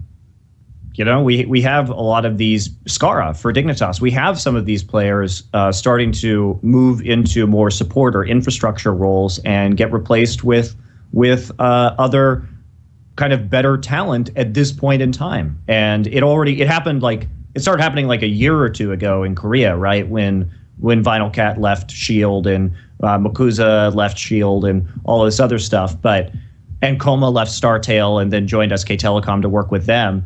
But maybe I think it's a really positive change, and I think we will see more of that in the future because ultimately I think what Korea has going for it is that they just get mechanically the best players, and then they just teach them everything that they know. So the players just have to absorb the information that is gleaned from the coaches watching many hours of VODs and being highly technical with the strategies. And all you have to do is spoon feed that to the players and then let Faker's mechanics take over and you're good. Yeah, on this topic, I agree. Yeah? You have anything more, Mithy? No, like I completely agree that is exactly what should be done. Like the coaches should be like veterans, in my opinion, because that's the only way that a new upcoming talent will actually respect you, because that guy has actually been looking up to you, you know, on his start of his career. No, here's another. I'll tie this in. In fact, here's something we haven't made explicit as a point, but which exists in the Korean scene. There is no such thing in the Korean scene as that player who's really, really talented, but he's got this terrible attitude, and we don't know if he joins this team whether they're going to be better. That doesn't exist. The player with the player with the terrible attitude is weeded out within one season, and he will never get onto a big team. Oh yeah. That's what happened to KT Arrows, right? I think there was like this really good AD that went to KT Arrows, and then he had like bad attitude, and then Arrow. You're talking about Riris. Yeah, Riris. Yeah, that's true. He did have a bad attitude. But that's what I mean. Have a good reputation. That's the point, though. That's how Korea's doing it. Okay, think of it. It's like evolution. Okay, you know people who don't understand evolution, and they think that evolution means that like a fucking frog one day decides like, oh, I need to get over that wall, so I better grow wings and fly. Like, no, what happens is, say in that scenario I set up there, any animal that can't fly over the wall won't survive, and therefore only the ones that have a natural mutation that allows them to go over the wall survive. And therefore it looks, when you see the fossils, like, oh, it goes from a frog to a thing with wings to something. That's why they get confused. Okay, but the key thing is that's what's happening in Korea. You don't get through the first cheese, like as you put the cheese into the cheese grater, only the parts that go through the hole go out, right? The part that goes through the hole is the guy who's got the mad mechanical skills. He's got through gate 1 there. And then he gets to the point of like, can he now play in a team? Does he understand strategy? That's like gate 2. And then let's say like, does he have a good attitude, all that shit? That was like gate 0 before you even got to be there. So as a result, everyone who gets to OGN has decent mechanics, if not really good, can work in a team and understands basic strategy and can be coached. And so as a result, these aren't even questions. Like there's never going to be an issue of like, well, I mean, KT just signed this brand new player. Do you think his attitude will be good? Like that's never going to exist as a question, right, Monty? I mean, sometimes they have bad attitude players that they try and fix because they are so good, and sometimes they're successfully fixed like Insec, and sometimes they're not successfully fixed like Ruris. That is something to consider, but sometimes the bad attitudes, they do try and take a gamble just based on how good the players are. And the real question is next season, who's going to take a gamble on Apto, right? Because he's so good that somebody's going to. But he's at but Apto is getting unbanned next season or what? Yeah. Oh, I thought he had 1 year ban. 1,000 years ban or something like that. Oh, only his main account on the server got a 1,000-year ban. He's only banned from professional play for this season. Oh. By the way, that in itself is genius. That shows that even Riot Korea has been sort of like infected with the Riot mentality of like logic. Because what they've done there is they've said, right, well, we've got this guy who's really amazing at solo queue. He can always get to like top 2 with all his accounts. And he's a known elo booster. You know what your punishment is, mate? Your main account's banned. I wonder how he's going to get another account up there, though. I wonder how would he do it? I mean, we've sort of snookered him there. He's fucked. Your move, Abdul. What do you do now? Well, he always has more accounts like on the top of the challenge. But I think if he wants to actually play competitive, he has to stop elo boosting, right? Oh yeah. I believe he Yeah. stopped that a while ago anyway. I think. Yeah, he but did, it's the same with Incarnation from Europe. Same exact thing. Do you think someone will take a gamble on Incarnation as soon as he's unbanned? Yeah, of course, for sure. He doesn't even have attitude problems. Yeah, but I mean, look who's saying that, you know. What? What? I mean, to you, he doesn't know. He's a Whatever. perfectly lovely guy, you know. He's very passionate. you know. Whatever. Nah, no point discussing, to be honest. Whatever, I'm fucking with you, obviously. I know. What do you think about the problem with that guy, Incarnation, obviously a bit like Apto, is that the very fact that they can't get into the lit scene and we don't ever get to see them succeed or fail builds the mythos that, oh God, if he was get in, he'd be so amazing. Do you actually get the sense he would be a top player if he got into the EU LCS? Yeah, I think so. I think he would be better than 70% of every mid laner in EU LCS. But obviously, right now he's like from talking to Nukeduck, he is very used to playing against really bad players. You know, because he only plays solo queue, right? So if we put him in NA, he'd be amazing then. He would be amazing in Europe too.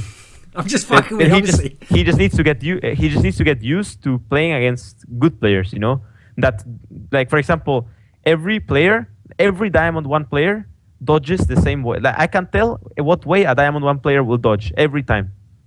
No excuse, you know.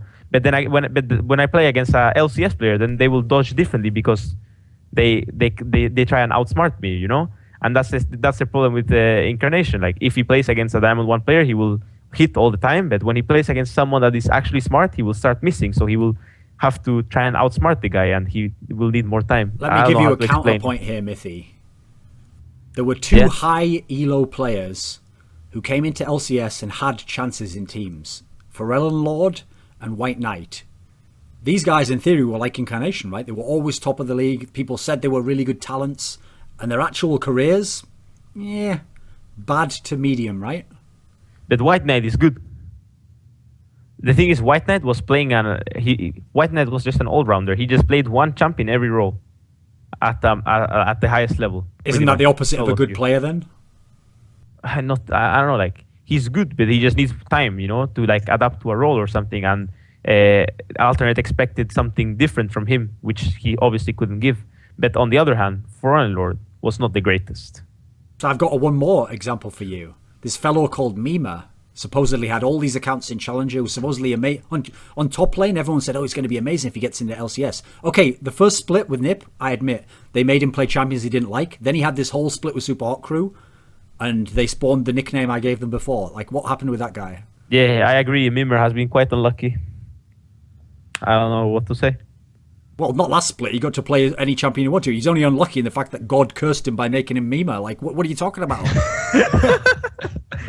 Yeah, pretty much. Like, I don't know. Like, he just played. Like, he just abused. Like, he's like one of these. Like, at least that's what I think. You know, like in solo queue when he had like 3 accounts in rank 1 or something, he played like Eve, Rengar, and stuff, and just abused champs like the work in solo queue. You know, it's like when you see like this guy just only playing Pantheon top and stuff that just goes bot lane and ganks every time, and it will 100% work every time because it's solo queue, and bot lane doesn't even care if there's a Pantheon top, you know. But in pre-made, things are different, so and those champs don't even work. So then it's when you start to realize that it doesn't even matter if you're challenger, if you're just playing. There's a period in every single one of these episodes, right, where what I do is I wade out like I always do, because I can't be touched by like mortal weapons. I wade out into a minefield. And then I gesture to the guests to come and join me, and I'm sort of like Jesus when he walked on water, and he told Peter, like, come on, you can, if you have faith in me, then you can walk out here. And so if you have faith in me, you'll be able to walk on the water, but if you don't, you'll start to sink. Like anyone who's read the Bible knows that's correct. Actually, it obviously didn't really happen. But I'm asking you, Mithy, I'm just going to wade out here. Now, you were in a team that was wrecking everyone, even LCS teams in scrims, but you didn't get into LCS split, okay, because you lost to Millennium. When you were watching last season, the LCS NA split, and you were seeing teams like XDG, you were seeing teams like EG, you were seeing teams like Curse and Dignitas and Coast all just sort of like win a game, lose 2 games, win 1 game, win 2 games, lose a game. Like no consistency, teams that just look bad. So 5 out of the 8 teams look bad. If you think back, don't bullshit me, and I put Nip into last season's LCS NA, where would you be out of the top 8? Top 3. Thoughts, Monty? Or top He's in the 3 minefield with me 4. right now. What do you think? Top This is 3 a or brave 4. man Like, here. it just depends. Like it depends on like if we get like our shit together with our jungler and stuff, then we would be top 3. Else we would be top 4. I think top 4 is reasonable. I think 4th is reasonable. Yeah, 4th especially or 3rd, considering Gambit's like late season implosion. Yeah. But we're talking about NALCS, so Yeah. What? When you look at the NALCS, then we said before. NALCS, sorry. Yeah, we're talking about NALCS. Oh yeah, definitely top 4. Definitely top 4. Yeah. So explain this to me, guys, because again, I'm seeing like a disconnect here. Because on one hand, people are telling me infrastructure's better in NA, more money in NA, more fame, more exposure, and then apparently, Cloud9 are really good, CSM's good, CLG are really good, but this team who didn't even get into LCS EU is going to place top 4 in NA. What would account for that? That's completely different. Like, we didn't get into LCS in Europe because. To be honest, not to flame Riot or anything, but like the fact that you have to play a best of 5 to decide if you're good enough or not is not the very best option, No, it should be like a game of chess, boxing, lol, that lasts 38 hours, and then whoever last man standing gets in, right? Oh my god! You follow football, right? As an example, Sure. right? The teams that go up or down. They go up and down because of their based on the season points. Yeah, based on their season. So every game actually counts, right? No, listen, I actually think you're right there. That is something that is actually a stupid thing about LCS, which is the idea that you could I'll give you the most extreme example ever. Wait. Before you're done, one of them, if not the main reason that NIP failed both times to qualify, was that 2 weeks, I think it was actually 2 weeks. 2 weeks before every promotion qualifier, there was a game-changing patch. I think it was something like that. 2 weeks, 3 weeks. Yeah. So it fucking screwed the work of 2 months over or something like that. It's just it's just bad. Yeah, but I think you have to have some sort of heads up, head-to-head competition, because otherwise you're just ending up with a bunch of like teams that have good records in Challenger but bad records in LCS. That doesn't show who definitively deserves to be in that position more than anybody else. That's how it is in other sports, isn't it? Well, I don't like that. Okay. I've got a system for you here. Let me give the example first, and then I'll give you the hybrid that we can do. So the reason why that's a bad system, Monty, is because I'll give you an example of what could actually happen. Let's imagine that, remember Velocity in the summer split last year, where they won something ludicrous, like 5 games or something fucking retarded like that.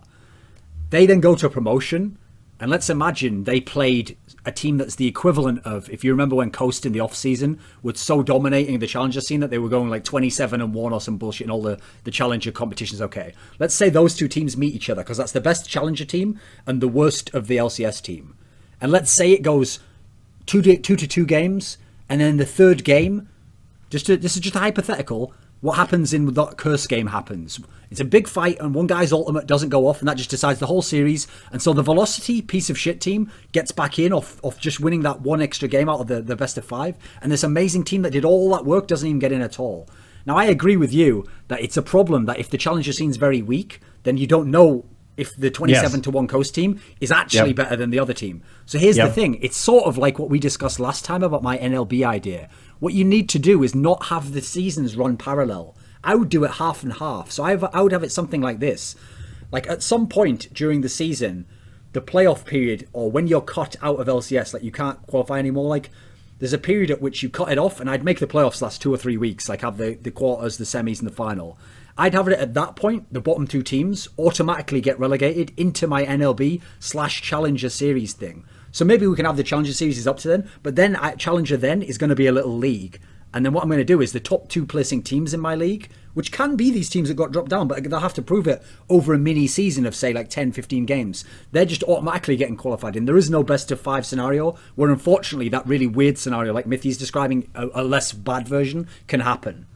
Right. Or well, even I think that if you have a round robin, like a group state, like a round robin, and then you take the top 2 teams. So like basically you take the teams that drop out of like the bottom 3 teams from LCS, and you put them in a round robin with the top 3 teams from Challenger, and then you take the top 3 teams after they round robin. Fine, that's fine. Yeah, exactly. Like I don't know, like for example, the OGN system is pretty good too. Like I think like this shit is like I don't like it at all. But you know, like I deal with what I've got. But like and I don't really criticize what like we failed both times. You know, like there's nothing we can do about it, and it was all our fault. But yeah, I think we are stronger than we looked, or we were stronger than we looked, since now it's a completely different team. So yeah, I truly think that we could have been top 4 in NA, or even at least top 6 in Europe. I'm pretty sure. Let's imagine, okay, that Riot comes to me and they say, oh, you know, your system on paper, maybe it's good, but I don't have 3 weeks for the playoffs. I only have the 3 days I have now. Like, I can't change this system. It's all in place. I'll give you even a better analogy. That's just better than what we have now. So we had a tournament recently that lasted 3 days. It was called All Stars. You play the groups round robin. That just decides the one team that drops out, and then you have 4 that go into playoffs, and then you play, add in a 3rd place game, and there's your 3 teams for LCS, right? And that's better than what we have now. Because at least you have to play everyone, then it decides your seeding, then you go and you play your semis, then you play the final. Like, that's a better system, right? Yep. Yeah. And that only takes 3 days, and you get more games for the fans. Like, what? Everyone wins, right? Because the biggest problem is it would be really hard on the players, I think. Although it would only be 6 teams, I think, under the current structure of 3 LCS teams and 3 Challenger teams. Yeah, it's really hard, but like everything is hard, and especially like in round robin games. If you know that your life is on the line and stuff, like there can be like so much match fixing involved, because like a team can already know it's out or something. You know, like it's really hard to do because of the different like. Yep, and that's what happened in All Stars. SK Telecom was guaranteed 1st place in groups, so they picked for skins against Fnatic. Yeah, exactly. Like all this kind of shit can happen, so you can't like it's hard. Like you can't just like it's not easy to just make a different system. But the flaw with the system as it is, and the reason why this is a good example, is that as it actually turned out, no one knew it at the time. But in all 3 of the promotion series that the team, all 3 that Freeze played in. So he played with Samurais and Jeans, and they played versus Copenhagen Wolves in the summer one. At the end of the one going into summer. And then next he played with NiP, and they played against KMT.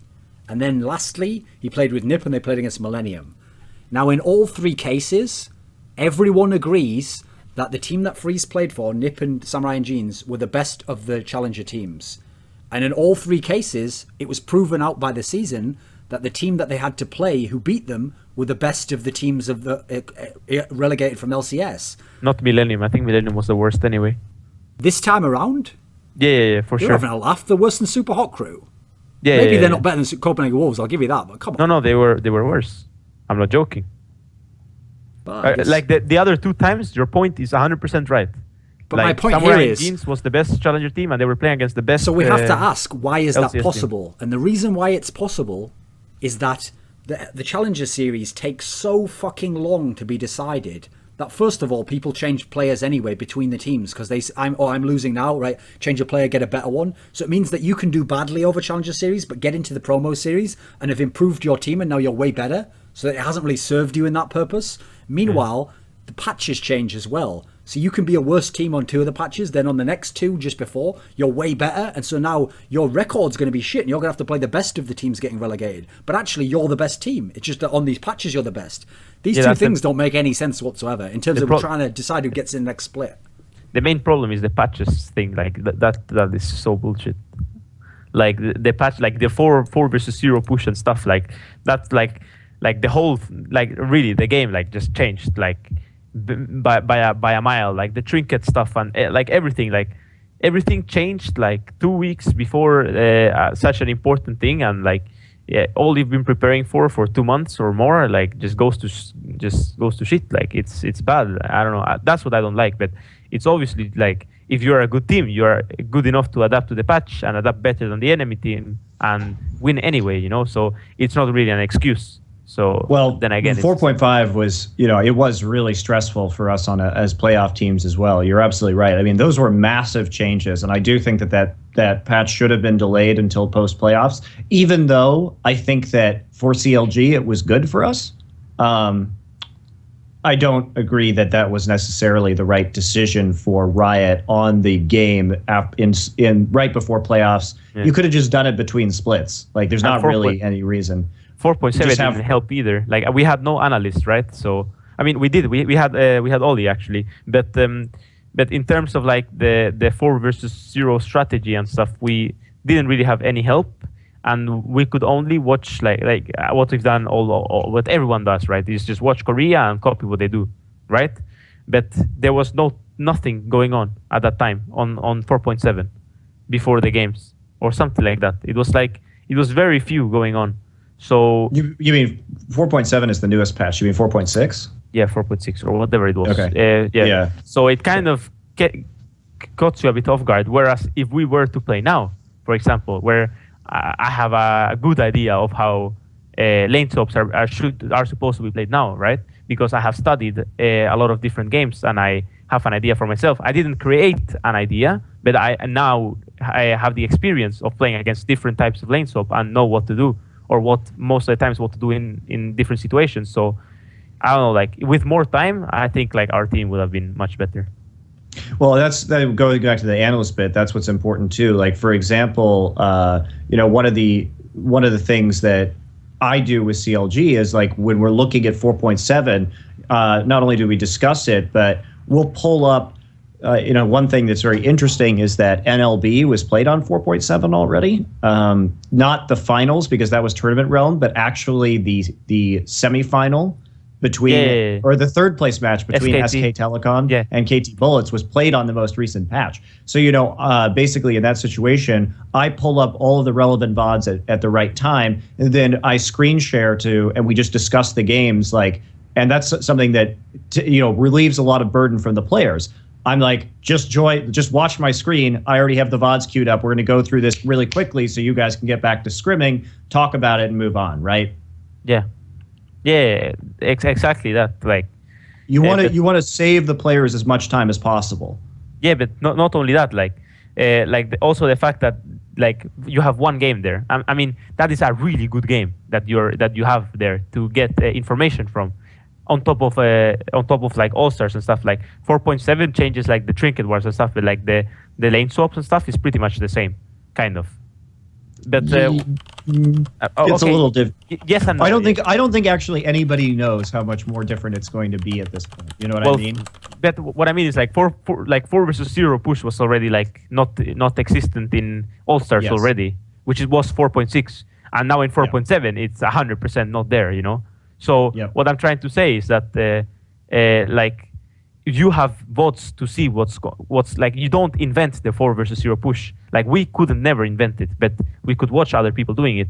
And when a patch comes 2 weeks before such an important thing, you have to be inventing stuff. You have to be the innovative guy. Or so the other team has, if they innovate something, like on the first time when we played against Rocket, they had Kale and we had no idea of Kale. Or even we didn't even have idea of how OP Elise was.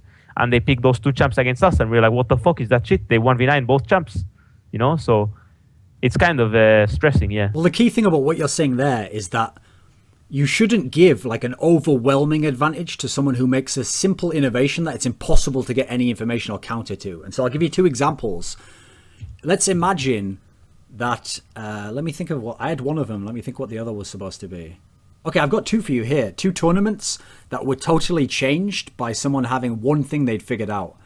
So one was the Season 1 World Champ. Well, it wasn't the World. The Season 1 Championship, the one where the Euros shocked everyone, was because they were the first to truly figure out you had to have the AD carry support bottom lane. And secondly, they were the first to realize, like, if you just play Alistair as much as possible, then that's like OP as shit at that one tournament. And the NA teams didn't understand this. And this was like it set them behind massively. And now I'll give you a modern example. So at the Season 3 World Championship, Tabe understood that if you use Annie support with the masteries he had set up, it was OP as shit. And no one else had figured this out. Now imagine that these 2 scenarios happen because of a patch a week before the promo series. So now a team who aren't even as good as my team have some uber OP support that I've not only never played against, but I don't even really know what it does because no one's tried it with this setup.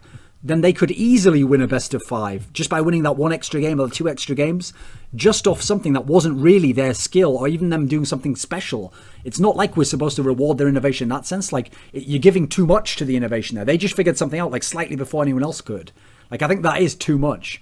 And so, actually, I have a question about this. Almost every pro I've ever spoken to on this topic of changing the patch 2 weeks before the playoffs, even the ones who said, like, oh, I don't mind the innovation stuff, all said, like, it doesn't really make sense that we played the whole season to get our ranking on this one patch, and now we're going to play in a totally different patch in the playoffs. Well, here's the thing. Someone famous totally disagreed with this and actually swept all that under the rug, which is Jat, the American commentator.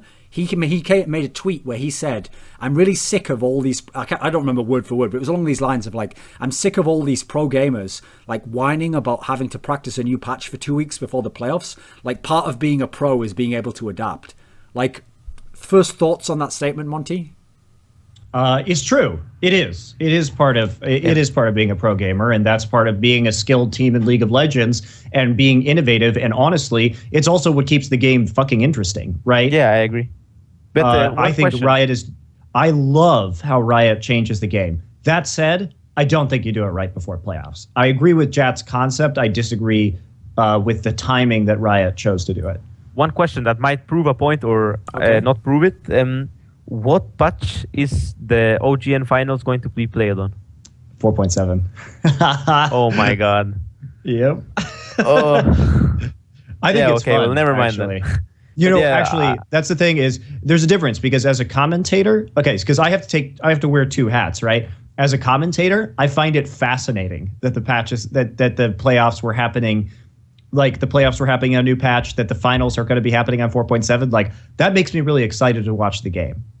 As a coach, I get really pissed off. Like, so you hear me, this is kind of me having that double standard, right? Because as the commentator of this match, I'm like, hell yeah, 4.7. But as a coach going into the playoffs, I was like, ah, shit, 4.5. You know what I mean? So it's just a different perspective as to whether you have to deal with it or whether you're excited to see the games. I've got 2 points I want to make on this topic. That's why I brought it up. The first one is like the problem with that approach of how he said there, like being able to adapt is part of being a pro, is like that's sort of bullshit in a way though. Yeah, it is, because in the sense that part of being a pro is you don't have any control over stuff, so you have to adapt to what is happening. But that doesn't mean you have that we should then make it as hard as possible. Okay, let's just have the patch a day before then. If you're the rest, that's obviously a logical fallacy. Yeah. But you shouldn't be like.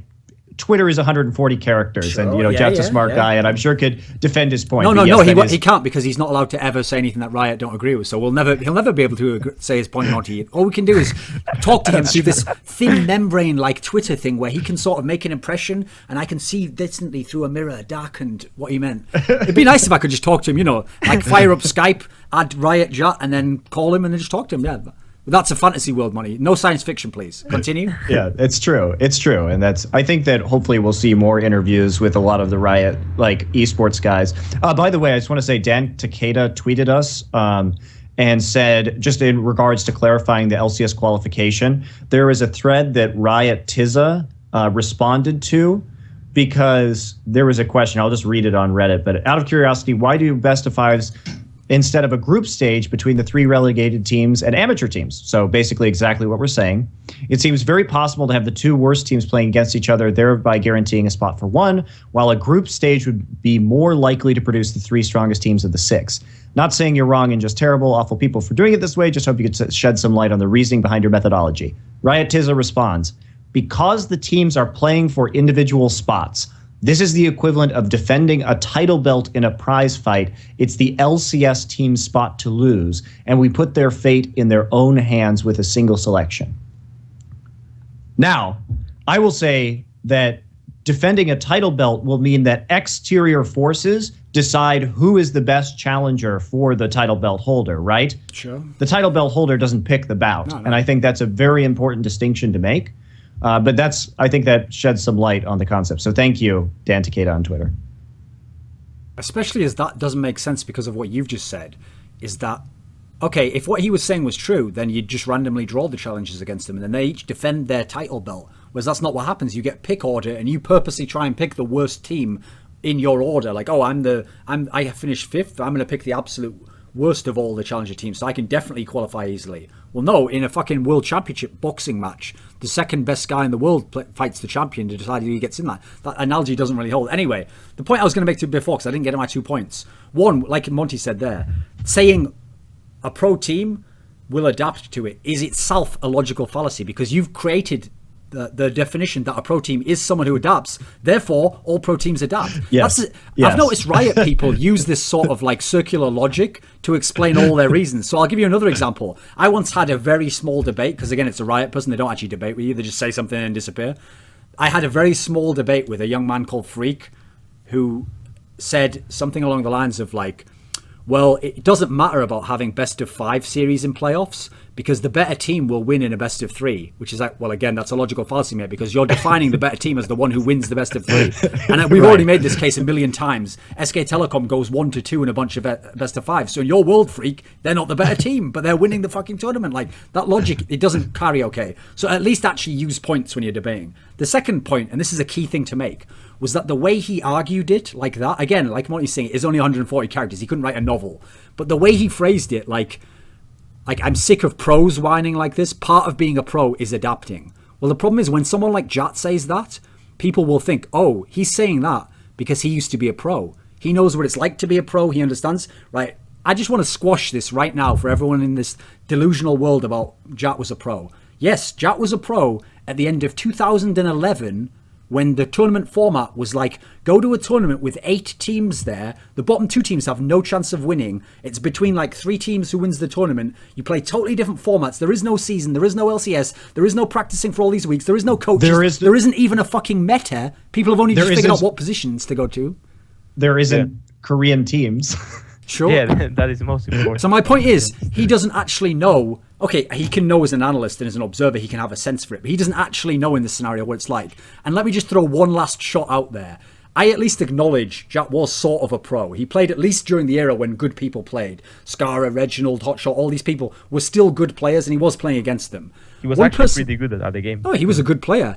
One person I will never give pro status to is Kobe, right? Has anyone ever been on Leaguepedia and seen when Kobe retired? He retired in like April of 2011, and that's how like St. Vicious got onto CLG. Like, I'm sorry, that's not a professional gamer at League of Legends. Like, he's not a pro in the same, like, listen, we have to use language to fucking communicate ideas. If I say the word pro, it can't mean 15 different things. It has to mean one general term. So when I say pro, it can't mean Kobe playing in season 1 before season 1 even got to the World Championship, right? As well as meaning Faker playing now. It can't mean those two things. It can, and it's a very different world, obviously, and the infrastructure wasn't there. And I would argue there were no pros at all at that time, right? Because they were just good amateur players who had a chance to go to tournaments and win money. There were professional streamers, but there weren't professional gamers. I think how we have to define pro player is somebody who is getting paid by a professional team or organization to play the game. Otherwise, you're just a streamer. That's it. Yeah. And everybody at that point was a professional streamer. What I love about stuff like this as well is when you say something like that, I haven't even said an insult at any point there. I've just like stated the facts, but it shatters the like bubble that people live in so much. They think you've just said like, oh, he sucked and he had no skills and he wasn't good. And this is, by the way, guys, this is not taking anything away from Jad and Kobe's commentary, right? No. Yeah, the analysis is fine. It's just that that's a weird thing that the community likes to focus on, which I don't think is particularly relevant to their backgrounds. And I think that Jad has said, I don't forget if Jad said it publicly or he's just talked to me. But, you know, he's like, well, it was a very different game back then. It's entirely different now. You know, the pro background that anybody at all had at that time is no longer relevant. Well, actually, this ties into something you said before when we were talking about the analysts, which is, and amazingly, this still does exist. It's one thing if ignorant fans say something, but they don't have any effect over anything. I don't mind it, okay. But when I've heard real pro players say, like, I won't listen to this guy's analysis because he's like a bronze fight, not bronze. They usually say like a gold scrub or something, right? So to them, he's not good enough. when people because sometimes people say like, does Monte Cristo even play the game? Someone once put it perfectly on Reddit where they just said, how is being really good at CSing or outplaying someone mechanically going to help you know what strategy is? But one thing. So the only difference between me and the guy in Platinum, as far as we know, in solo queue, is he can get more CS than me by 20 minutes. Therefore, we're then drawing a conclusion from that. He then knows more about the game and intelligently knows how to watch more. He can take things from the game. He can understand concept. That doesn't follow whatsoever. The difference is that nobody in League of Legends has gotten so complex and so advanced and so specialized that nobody can ever know everything about the game anymore. Like, we're just not in that place. And so you have to specialize. Like, the players need to focus on their roles and on their mechanics and on their champion pool and on that very specific knowledge. And you have to have somebody who's there just watching film. I just play a certain role, right? And I know what my role is. That's it. Yeah, like back to the analyst point, like if I have a gold analyst that is telling me how to play my lane, then That's not effective. That is never gonna go well, you know. That's the key thing, though. That's if not that guy what an tells me analyst's supposed to do. how to slow push a wave or how to go from here to there and stuff, then I will actually listen to that, you know, right? Because that is actually interesting to me. And there's all this very interesting stuff in terms of lane coaching that can still happen. And it's like we can go even further with coaching, right? We could have positional coaches who are also challenger level players who maybe aren't up to par in terms of maybe they have nerve issues. Maybe they don't want to play in the LCS. Maybe they'd rather do the research to help, you know, specifically one-on-one coach a position player, but they are highly skilled in that way. And they can, you know, maybe research builds on certain champions in that role a little bit better than the pro player while the pro player is scrimming. Like, that would be really useful as well. But that's a different kind of, that's more like, you know, in football, you have like a specific position coach, like a quarterback coach. And he's not the offensive coordinator or whatever, right? Well, here's the key thing. That is another thing that why Korean teams have two teams. So like, for example, if I'm playing support and I have any doubts or something, then I can talk to a guy that is also safe to talk to. That is my other support in the other team, which I actually like, which is equal skill. Like, I don't know, like all of the teams, like not Najin because they changed players and whatever, but all the other teams like Samsung. And all the other Korean teams, they actually like both teams are actually pretty equal because they scrim each other a lot. Right, so and it's also actually good that they can talk to each other about stuff and discuss stuff in between both players. And you really see this because when the Korean players, like especially Samsung recently, like their players have been talking about their counterparts a lot. And like Imp has said, I just use Deft's runes, right? We know that Deft, just as a player, is like more mathematical, he's just better at optimizing these rune pages. And so he helps Imp, right? And Imp has other strengths, I'm sure, that Deft learns from, but they kind of fill in each other's weaknesses by being on the same team. And similarly, if you look at like the Yasuo play from Dade and Pawn, like these guys are both freakishly good at this one champion, and it's because they've been able to work on it together that they both like have filled in the gaps of knowledge, and they've like combined into like one super Yasuo mid laner, right? It's pretty cool. Yeah, that is something that really lacks in NA and EU because, I mean, it can happen, obviously. It obviously can happen, but the fact that Wicked and Soa start discussing about a champ that they're about to pick up or a different style of laning or anything, it is very rare for it to happen because they are enemies in the LCS. Well, plus the key thing is, this actually exists in history already. So in Brood War in Korea, they literally got to the level where that's what they did. There was a head coach who picked who plays the games and set the strategy of like, when I say strategy, I mean the approach of like how many hours per day you'll practice, what you'll do per day. But actually, every single pro Brood War team had a specific race coach. So they had a coach for Protoss, they had a coach for Terran, they had a coach for... And you had to be established. Listen, you didn't have to have been an amazing player. Not a lot of them weren't. But that obviously would give you some cachet if you were with the players. But you had to really know that race. It's super in-depth. And I actually think that is where, if League of Legends continues and the money keeps going, that will definitely happen in Korea eventually. You will have, like for example, it'll be someone like Reapered. Instead of becoming a coach or a commentator, he'll become the top lane coach for whatever... Najin or someone, you know, and they'll every time they bring in a new player, he'll set the standard of like, this is what you're going to do, and he'll figure out how to work with that one player, and it'll be his job to what that guy's performance level is. Of course, that's just moving more and more towards professional sports. Like pro teams have position coaches, real sports have position coaches. It's obviously useful. What's funny is we've already have seen this slightly, which is the famous example that Incarnation supposedly helps with some of the lane coaching of Jesus in SK, and we saw like the level that his level rose over the season, even though he's quite an inexperienced guy. I could actually see this being another way to make use of really talented Western players who don't fit in teams. So I'll give you an example. Creaton at the moment, every interview I've done with people recently, they say, okay, yeah, Creaton did have the potential to be the best AD carry in Europe, but he doesn't like the game anymore. Like, he's another guy who, when it's not time to play their tournament match, he won't put in the million hours of practice that the Korean guy will. Well, okay, in an ideal world where we have the money for infrastructure, he doesn't have to play, even though he's super skilled. He's a perfect example of someone where if you took him and you gave, say, this Wu-like guy who just came into Copenhagen Wolves, who doesn't have the experience, but he's going to come in with talent potentially. If you give someone like Creaton and he's his coach for AD carry and he tells him, right, these are the sort of champions that guy's going to play and how I used to play against him, and here's the troubles he'll present you. Oh, and look, you're making a few small mistakes here because I'm an expert on laning. That's a simple example of where he can have a job where he doesn't have to keep playing, but you're actually improving the overall team. Like, that actually seems like a slam dunk as long as you have the money. Well, and here's the big thing, too, that really changes, sorry, Mithy, but that really changes it, is that these guys, maybe they fell off mechanically, maybe they can't play the current champs in the meta, but if you can get that 18-year-old kid who's super mechanically gifted, and then you have an established position coach who can tell them the differences between solo queue and the professional scene and can groom them into professional status, because that's the major problem that all teams have when they try and get amateur players, is these guys have no clue how to play the pro game. If you can get that and just keep that guy, that coach there forever, so maybe the next guy falls off. Well, okay, we'll just get a new one, but we've already got a guy who's used to training somebody into a professional status in that role. Incredibly valuable. Mithy? Yeah, I agree, but at the same time, this position coach will not last long, because there will be a point where his knowledge will just be like useless. Like, the thing is, like, the league is a game that you need to constantly be playing it. So that's why I think that having two teams and having both players helping each other with a coach that is like just like influencing those players to actually help each other, instead of having a positional coach, is better, because there will be a point where I will get help from a support guy, right? Okay. But in 6 months, the game is going to change so much that I will know the exact same or more than the that's wrong.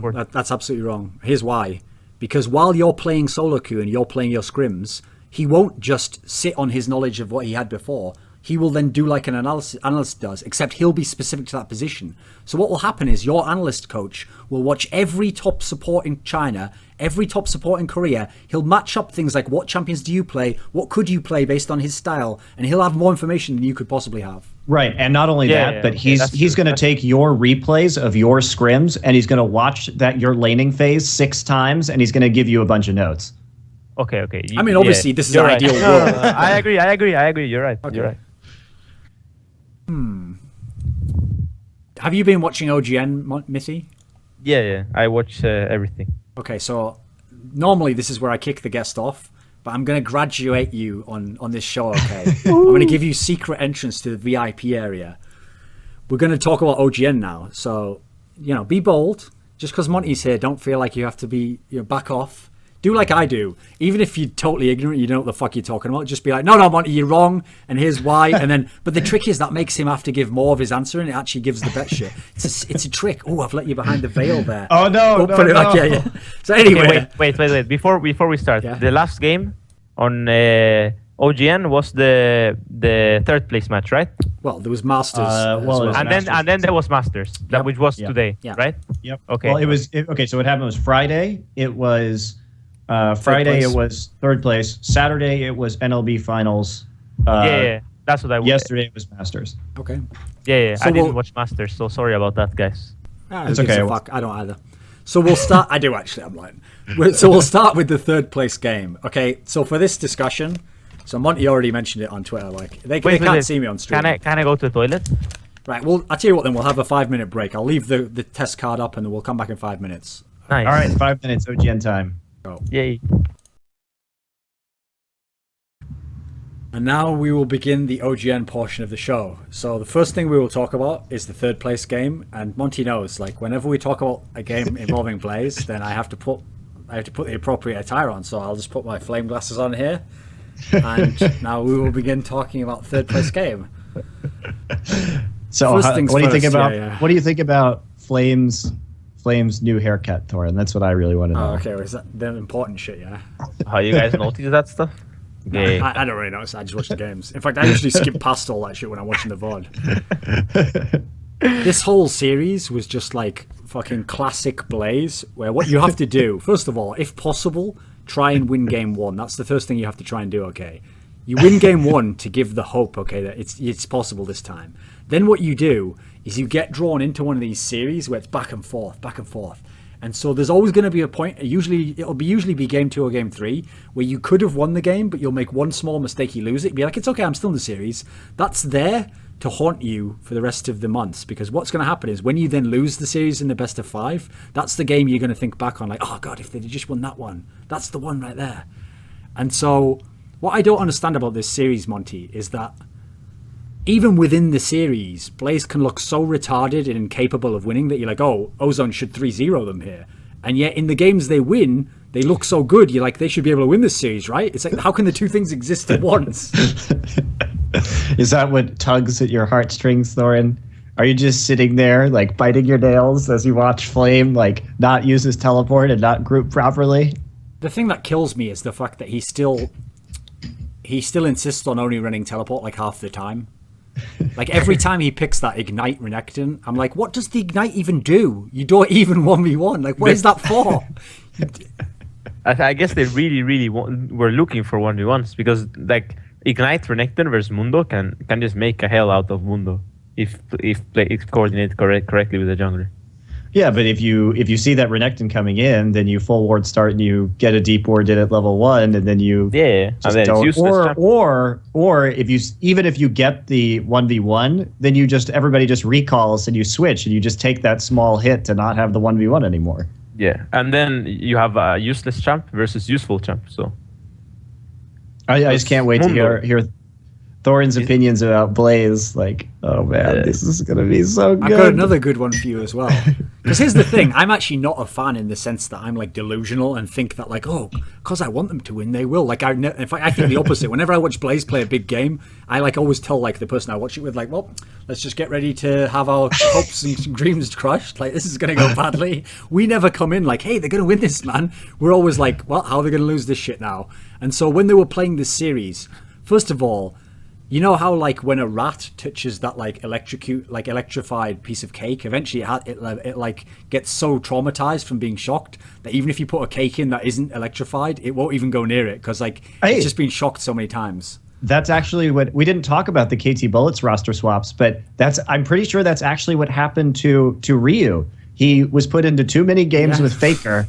And then he was mentally broken, and now he's in the jungle. Yeah, I think Faker actually destroyed Ryu's psyche. He was just like, fuck it, I'd rather be a jungler now. Yeah.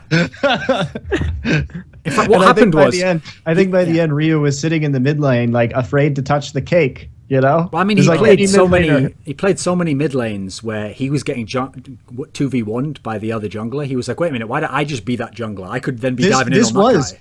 This was the mental destruction of Ryu this season, because not only did he continue to get rocked by Faker, but he also lost another mirror match against a mid laner where he got crushed by Goong's LeBlanc and the LeBlanc. So now like Ryu is like, oh man, I've got bad memories of this Zed mirror that happened to be in the 5th game of the Champions Summer Finals, which is why my team didn't go to Worlds. And then he gets crushed by Faker, and he gets crushed by a different mid laner in a mirror matchup. And I think that was it. I think after that, like Ryu just went on permanent tilt in the mid lane, and it was over for him. So he has to switch to jungle. Well, to be He's fair, been chased out of his position. As a jungler, that increases his chances of killing Faker in lane. It's true. In fact, maybe now he just dives Faker in lane over and over. That's all he does on his team. He just shows top and then quickly runs back through the fog of war, like just straight to him every time. Okay, I actually have back on the topic of this series.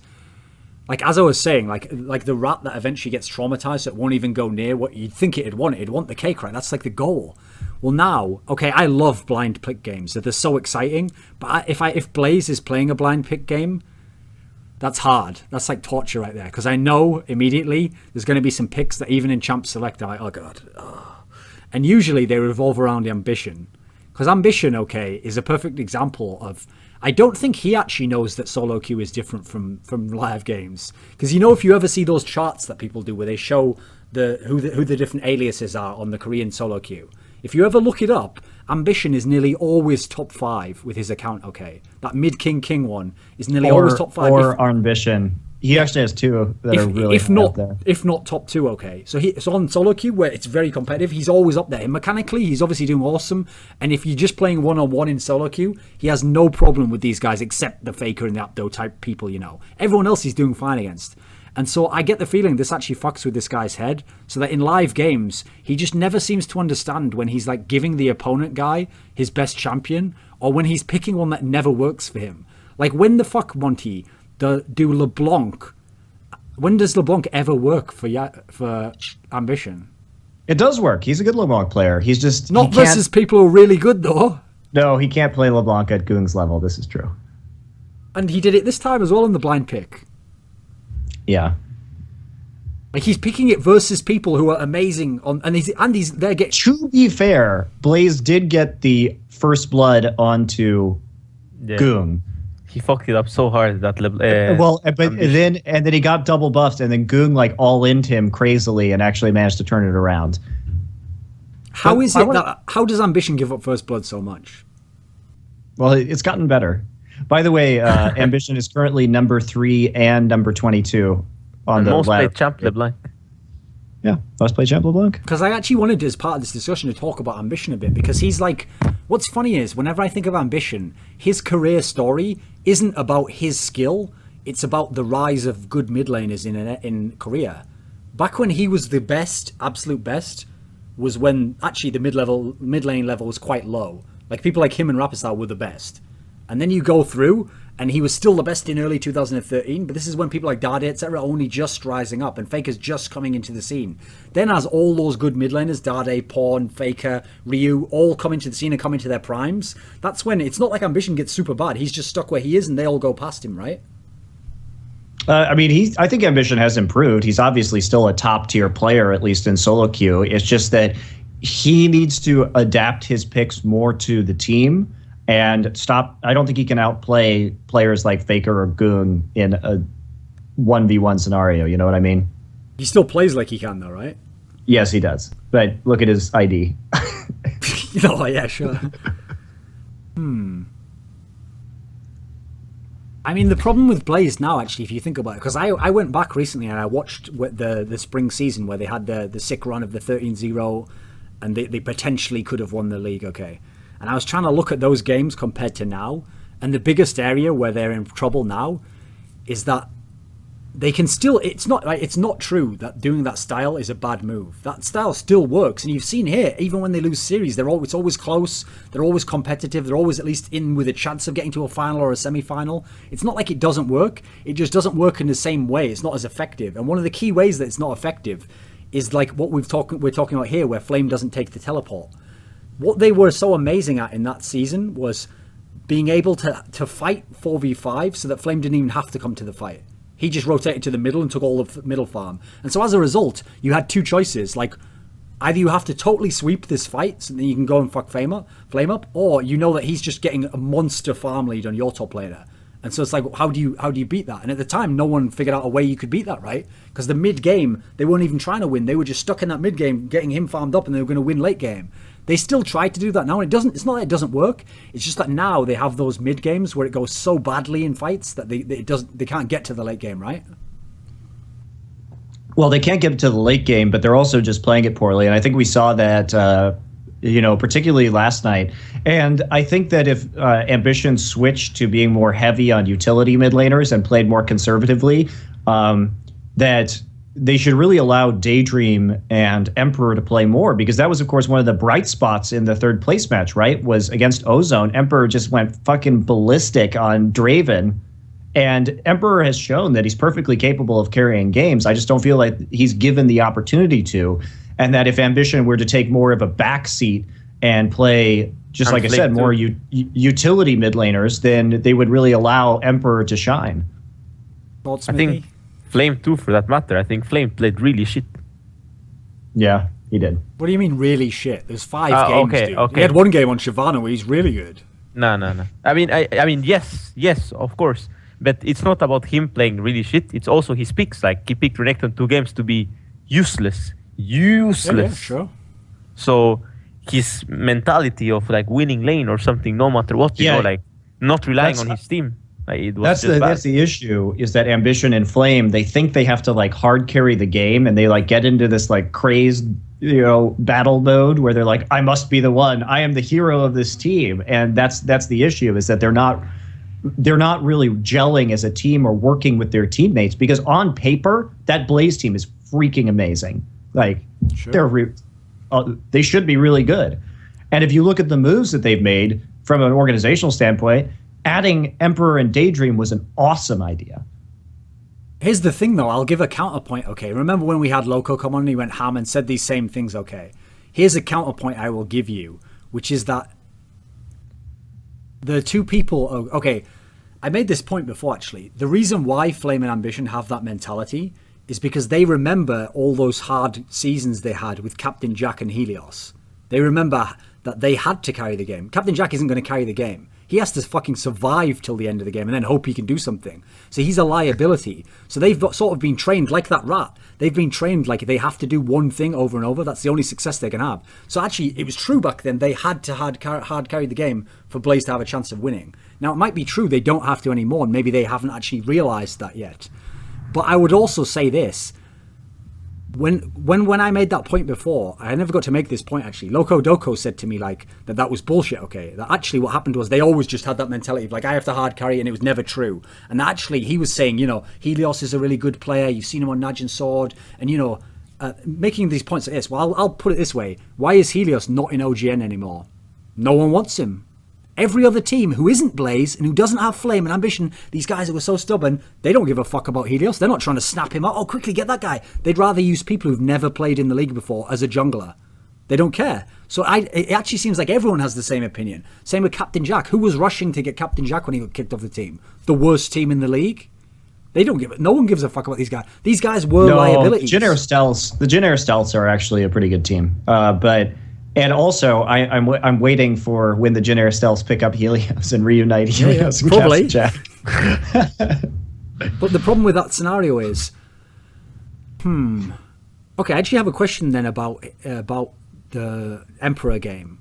So Mithy actually plays with someone who really does think he's like the best Draven player in the world. He does think. Yeah. By that you mean like Freeze thinks? Yeah, Freeze thinks he's the best Draven player in the world, right? Yeah, don't get me wrong. So you've seen some Draven. What did you think of Emperor's performance? He played really good, and he built good too. That's it. So you give me? I mean, what can I say? Like, there was one time where he was over greedy. Like, you are supposed to play like that on Draven, right? But there was one time where he just ran into 5 people without flash and died. And he might have lost the game there, but he was already like too fed. Like, there was nothing the enemy team could do. I think he did a very good performance on Draven, and there's not much that can be said after that. I don't know. Pretty short answer. One of my immediate thoughts after that game is what I think should be a pretty obvious one. Why the fuck wasn't he playing Draven at any point until now? Oh, well, Draven is a hit or miss champ. If you don't get a kill on Draven and you die before you get a kill, you're not going to be very useful. But if you are able to stack your passive for even 10 minutes or like for 10 minutes without dying, and then you get this one kill pretty like in the mid game, then you're like you basically just get 3 kills for the price of 1. And okay, but this player wants a chance to hard carry. That's the sort of scenario that's worth taking a risk on, right? Like, put it this way, if at the moment everyone dives Ambition and Flame, which they do, then they can't be diving you bot lane at the same time. There's only so many ganks can be happening. So isn't that like an opportunity to play a champion like this? Yeah, I guess. Like, I mean, it's not a bad champ, you know, but if Twitch is open, then maybe you should consider picking Twitch instead of Draven, you know? So, but Twitch was banned throughout the series, if I'm right, except for a few games. I don't have like the exact at least 3 games in my brain. Yeah, I don't have the bans in my head or something, but yeah, like if Twitch is picked or banned, Draven is up there with Lucian. I think it's playable. like why not? But then again, it's like, as I said, it's hit or miss champ. Very not mobile at all in terms of like a Leona ult, but Leona is not being played at all lately. It's like Nami marathons, and so I don't think it's that bad champ actually. Another thing, I picked it up earlier. Another thing about Flame though, Monty, when you were mentioning there, this is something I forgot to say before, is that, okay, let's say it's true, okay, that he's playing it the wrong way at the moment, and so he's trying to win lanes super hard, and he's trying to make it a 1v1 all the time, he's just trying to get up in CS like the old school style that used to work. Well, here's the thing. If that was all he does every time, and that's all he ever does, it'd be very simple. You just go, right, all we're going to do is just dive Flame over and over, and we're going to get all these kills on him. Isn't Flame like the fucking best top laner in the world at playing 1v2? Yeah. I mean, it's like impossible to dive that guy. That's my point. It's not like it's a total. Listen, this is Korea, right? If anyone is really making the wrong moves, they will get their shit pushed in. Like, remember when Macnoon came to the mid lane for Frost? It's not like people were like, oh, well, it'd be, let's just see how he's going to do. He'll do all right. Every single team was like, let's just fucking dive mid lane 24/7, and they did, and they literally ran him out of the league in like 3 games. That's how many games he got to play for Frost. That's what will happen in Korea if you really are exploitable. It's not like it's as obvious, like every fanboy, like, Flame's just trying to carry top lane. Like, well, it works to a degree. In fact, every game they win, it's working to a degree. Now, it's the games they lose. That's why we have to ask, what can he do differently there? With how the meta is now, let me ask you this way, Monty. Let's say we erase his ego completely, and he's going to just be a utility player, and he's just going to play the champion, he's just going to provide cover, he's not going to try and win his lane. You really think Blaze will be a better team and have a better chance of winning OGN? With Flame, the best player at their position, purposely limiting himself. It's not limiting himself, though, because right now he's limiting himself by trying to hard carry too much. I think that if he played more meta, he would be in a better situation. And Masters last night, I mean, Blaze got embarrassed last night. They got beaten by a mixed roster from Najin. Sure.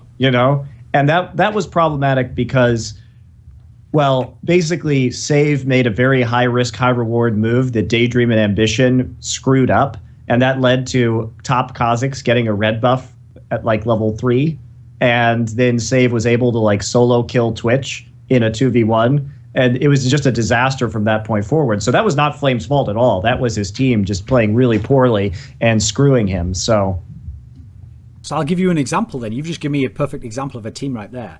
If I had to compare Blaze to another team, just in terms of the skills of the players and where the good players are positioned, I think actually Shield might be the closest match, because the 2 stars are the top laner and the mid laner, and then after them you're probably going to go with like the support player and the jungler the next best. So this is like a similar matchup here.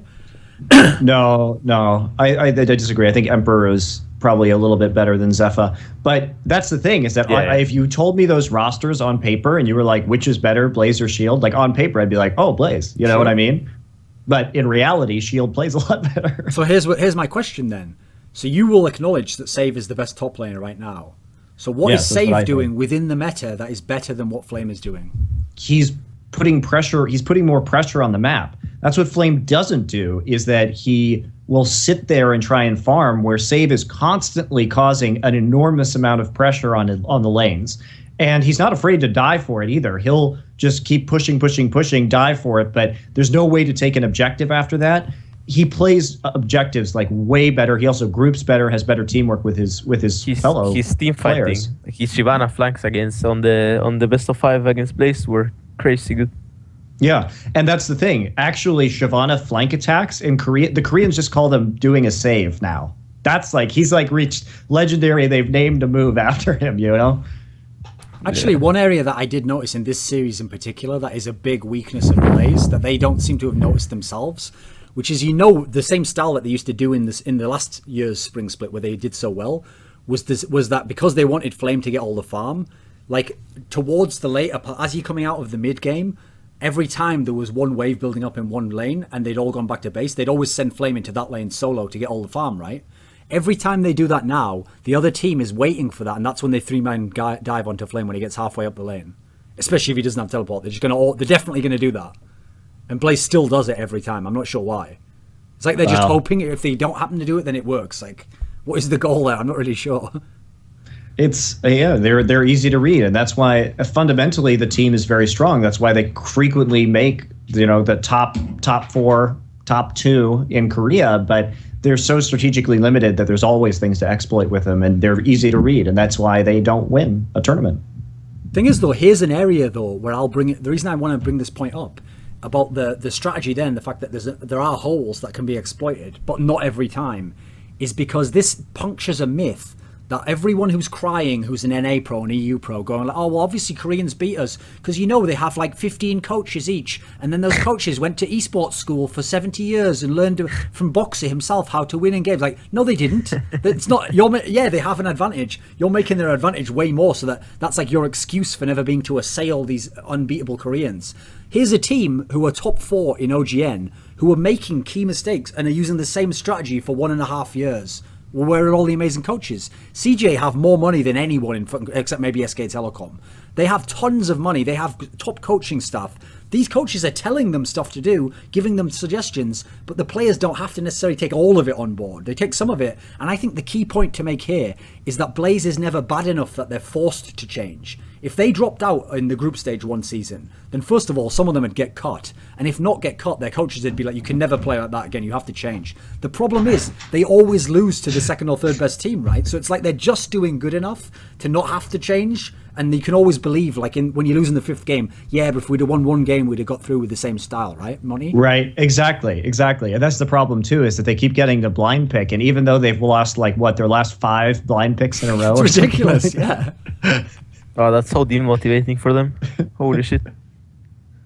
Also, I've noticed, by the way, like CJ teams, considering their organization is the most successful in the history of not as CJ, but as the Blaze and Frost combined, they have this ridiculous record of getting far. Those teams, it's like they don't even try when they get to the 3rd place game. They've never won one. It's like Blaze and Frost have won, like, lost every single 3rd place game. Like, what the fuck? Which is stupid too, because that's 50 circuit points. That's a lot. Oh, exactly. That's the equivalent. The difference between 3rd and 4th place is the equivalent of like winning NLB.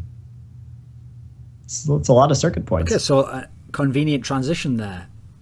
Frost, if there's one thing we could have agreed on, Monty, it's that Frost is definitely worse than Blaze. They're actually a team where we don't even really know what's happening. Yeah, they're good pickups, but it's not really working in the team. You know, very easily knocked out by Blue. It was, you know, nothing really big to talk about Frost.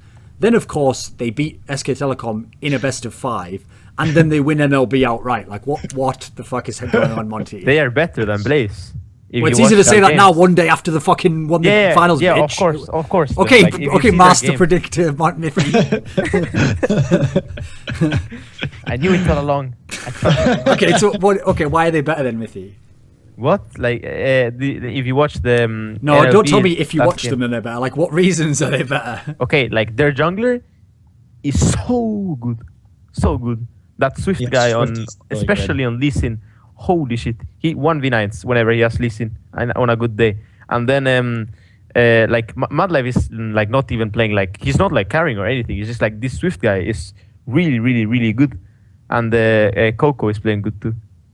KooX and Swift are playing very good. They've like, I thought KooX was like only Sigurd really bad, but he's actually pretty good too. I think. Yeah, like, and the synergy between Swift and KooX is very strong as well. Yeah. They still, I think they team fight and skirmish a little bit too much, but they also play lane swaps. Frost actually plays lane swaps really well right now, where Blaze is kind of shaky on them.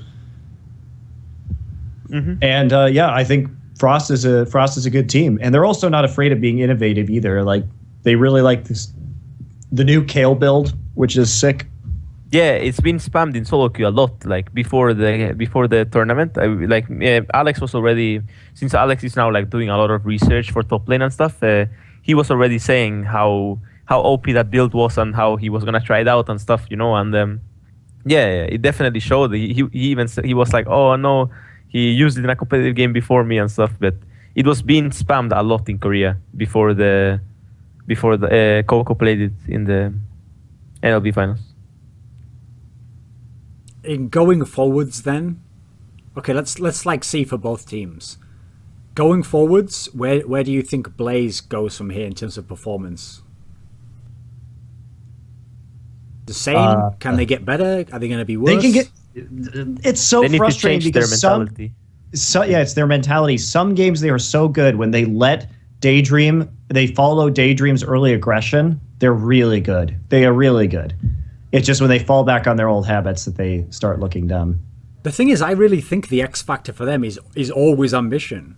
Think of the games they won in that series there. Those are the games where ambition's really useful. He knows his limits. Like, he's not going in and getting killed in the fight. He's actually, well, first of all, most of them it's were on Flame, Oriana. dude, too. It's like Flame actually like running teleport and just having faith in his teammates to fill in, and just he doesn't show up. He doesn't group at the right times. Yeah, I agree. And not playing Renekton with Ignite for no reason. So where does he go from here then, Mithy? Where does Blaze go?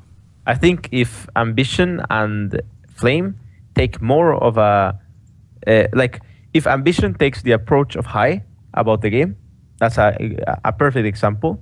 I agree. I think that's a really good idea. And then Flame takes a more Flame doesn't need to really change. He just needs to play the meta better. At this OGN season, like he was playing, like he wasn't playing what he was supposed to be playing, at least on the third place match. That's my opinion. Like on the other match, like on the semifinals, he played the champs he should have been playing. I think for the most part, I'm not really looking at the Renekton with Ignite in the semifinals. Oh yeah, and Rise with Ignite, right? Was it that's in the semifinals? The Rise with Ignite. Yeah. The champ was good. I think the Mundo picks. The Mundo picks in the third place match, or the Mundo picks last night, were fine, and the picks he had in the third place match were better. The semifinal where he was like not using teleport, that was just bad. Yeah, I agree. I think that is a problem, and then Ambition adopting more of a high role in the team. That's it. I think that's it. And letting Daydream dictate the pace of the early game more. I think Daydream probably doesn't have enough power just from watching in terms of shot calling in the early game. And I think that would be helpful. So what you're saying, Mithy, is Ambition just needs to get more high, really just sort of chill out a bit, stop being such a control freak, peace and love, man. No, more of a... He doesn't even get it, I was joking. No, but you have a point. Like I didn't mean that high in the shot calling role. I meant high in his champion picks. High picks champs that don't really require much skill to win lane on. I get you, but I meant high as in intoxicated on THC. I know. Anyway. Okay. Yeah.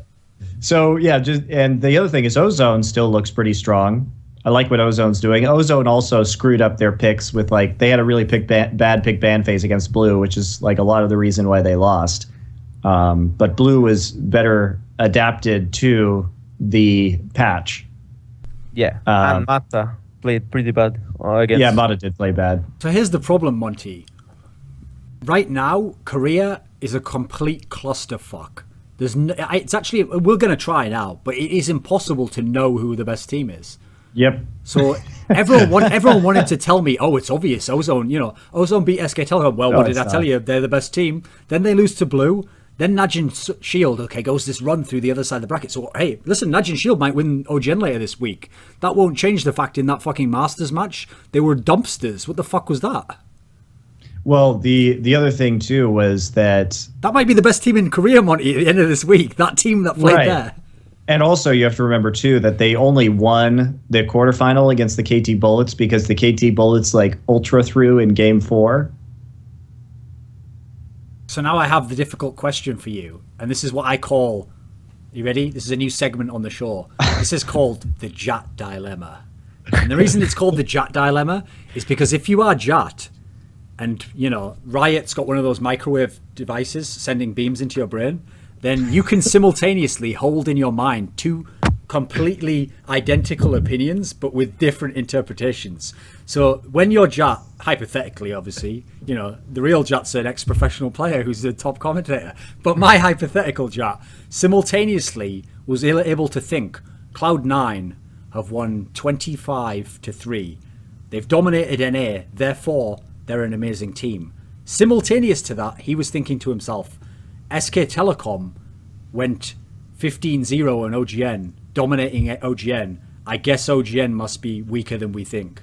He simultaneously had these two identical situations and took 180 opinions, coincidentally to the regions. I have no idea what his opinions were on this, so I'll trust you. So we're using the Jat dilemma. Now I need to apply the Jat dilemma to Korea, and it goes like this, Monty.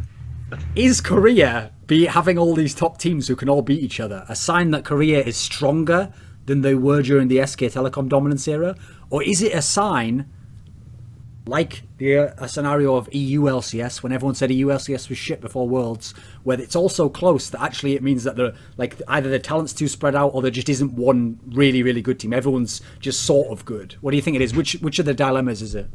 I think actually Korea is stronger now, and I think that the other teams caught up to SK Telecom, and that the fact that SK Telecom existed caused the other Korean teams to really like panic and scramble and try and catch up, because there was this new like superpower that they had to contend with.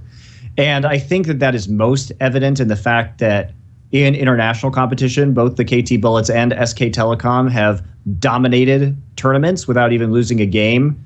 And yet both of them are still not doing the best, I think, by Korean standards. Although we'll see how SK Telecom does. They are in the finals of Masters. So I think that it's just that the existence of SK Telecom and the constant competition against them in the Korean scene caused the other teams to really step up their game. Thoughts, Mithy? I definitely agree. I think Korea is much, much stronger now than it was last OGN split. Just because of the fact that once you see, like if I was the Korean teams, and I see a team just go 15-0, I'm like I get really motivated to beat that team, and I really like look through the replays and try to learn everything I can from them. So and the thing is, once a team like cracks that level of motivation, or cracks that level of innovation rather, and that level of success, like SK Telecom did. It's so hard to keep up that level of success when everybody can just break down everything that you're doing, and you have the giant crosshair painted on your back, and everybody around the world is just like looking at your VODs and being like, why did they do this? Why did they do this? Because it's a lot easier to steal that knowledge and apply it than it is to come up with it in the first place. Yeah, I agree. I definitely agree.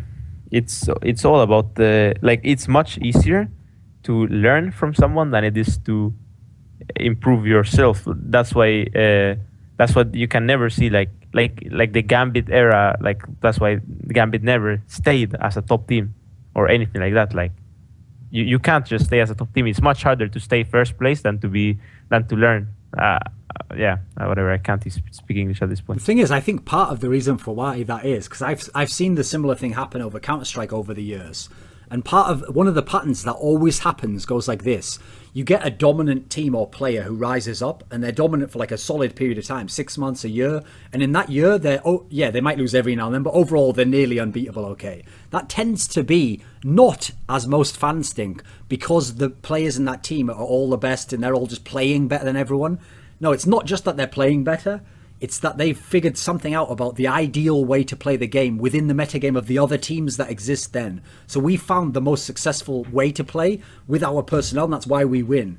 What always happens, this happens every time, is when that team get knocked off, they don't, as you'd think if they had just the better players and someone else now gets to their level, they don't then go to number 2 and just stay number 2 and someone else is number 1. They always go to like number 4 or number 5. They drop off heavily. And the reason for that is because by finding the most efficient or effective way to play, they've sort of told every other top team who isn't at their level, this is how a game has to be played right now. And so if you want to win, either you have to become as good as we are at this, or usually, and here's the key point, you have to find the next innovation that beats our style. Because we're not going to change our style while we're on top. We're going to ride it out as long as we can because it's winning. So every other team is only having to learn how to beat one style. So think in history, we saw this before. World Elite did it. Yep. In China, it wasn't that World Elite went to number 2, remember? They dropped down below IG, they dropped down below OMG, and eventually they dropped down below Royal Club as well. They were down to 5th place. Same thing happened in Korea now. You have SK Telecom. Well, think before when you had Frost on top, then they dropped down to like 4th or 5th event after like a season and a half. Almost every case, I think it fits.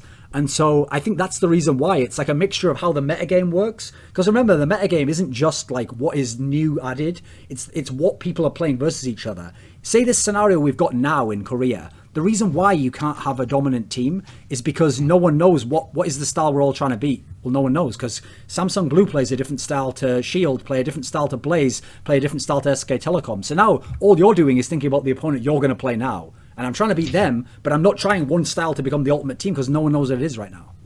And I think that's what has made this season of Champions so awesome. Like, this may be the best season of Champions ever. Like, I'm thinking about it. This has probably been my favorite season of Champions that I've cast. So it's because it's been so unpredictable, so volatile, so close in terms of skill. And not only that, but we've seen so many different viable strategies and styles of play and champion pools. Like, it's been super diverse. And frankly, credit to Riot for balancing the game in such a way too. I feel like the game right now is in a pretty good state of balance. Yeah, I agree. But I also think that there's less of a style right now, and it's more of just the teams being just smart about decision making, especially with all the lane swap involved. One thing we didn't mention, by the way, before I forget, in the third place game, we talked about Emperor's Draven, but no one has mentioned Pawn's Yasuo. Oh, yeah. Pretty good. I mean, Dade and Pawn, the Yasuo gods. We talked about it a little bit earlier. They're pretty ridiculous. Also, Pawn's LeBlanc, you know. Pawn is such a good player. Yeah, he's really good. Where does he stack up at the moment? Is he number one, aside from Faker? I don't know. Dade's really good right now too.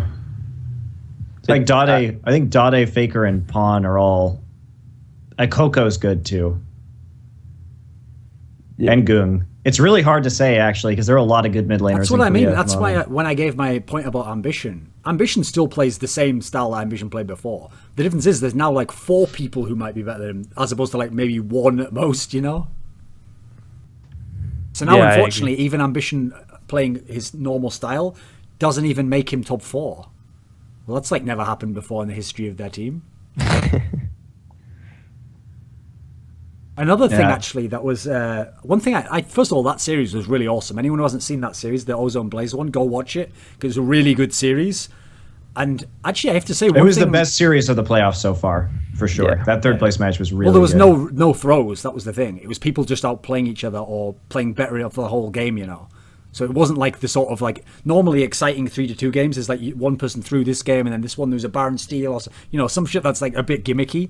Another thing actually that I really liked watching this series that I realized is I love it whenever in the meta Nami is able to be played in Korea. Like the best Korean supports on Nami, that's like one of the most fun champions to watch. What do you think, Mithy? Yeah, especially when Mata played Nami that series. Holy shit. And I checked his runes. I'm pretty sure, like for one of the games, I'm pretty sure he didn't even have the right rune page, and I think that was the game he really carried. He was like running like an AP rune page on Nami for no reason, and he actually carried. Mata got robbed of MVPs in that series, by the way. No, he was the best Joe and player I were very upset during the broadcast. We're like, wow. The sick thing is, one of the reasons he got robbed is because he did stuff that like doesn't show up to the person watching the game. So, for example, right, you remember those games? I think it was like Game 3 and Game 4. There would be moments when Blaze was still in the game, and then one of them would be running through the jungle, and he'd just suddenly get caught by 3 guys and killed instantly. Now, when you watch that and you're the fan, you just see who kills him. So you see, oh, wait a minute, Pawn killed him and just instantly shot him. Like, wow, Pawn won that. What you don't realize is that vision is nearly all put there by Mate. It was nearly all on the bottom side jungle. Like, he's putting all those wards there that's giving you like free vision over the map that the Blaze don't even know they have. That's why they think that guy can just run through that brush, right? Yeah, it's both Dandy and Mata do a very good job at applying vision and working around pressure to put vision deep parts down and stuff.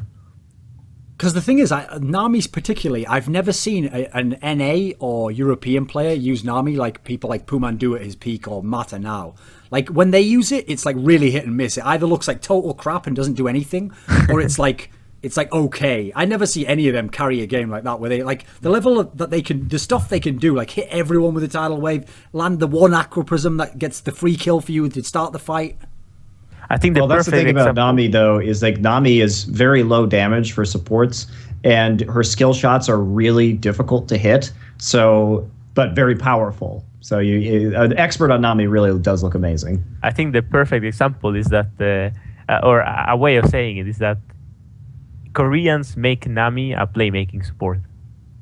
and that is something that is non-existent in Europe and NA, or at least has been until maybe now in this first week of LCS that someone surprises us, but until now, Nami has not been a... Mithy's going to unveil his god tier Nami soon. Well, he's not in No, LCS. no, I'm not in LCS. No, you're not in LCS, but you in your challenger games. Listen, Monty, Who watches it's that? like that Jat thing. Stop thinking of Mithy as a pro. He was in LCS like a year ago. It's a different game now. This is League of Legends now. We're on 4.7. What are you talking about, Monty? Yeah, but yeah, I definitely think like the Koreans just made Nami a playmaking support, and it's crazy to see how good they are on her.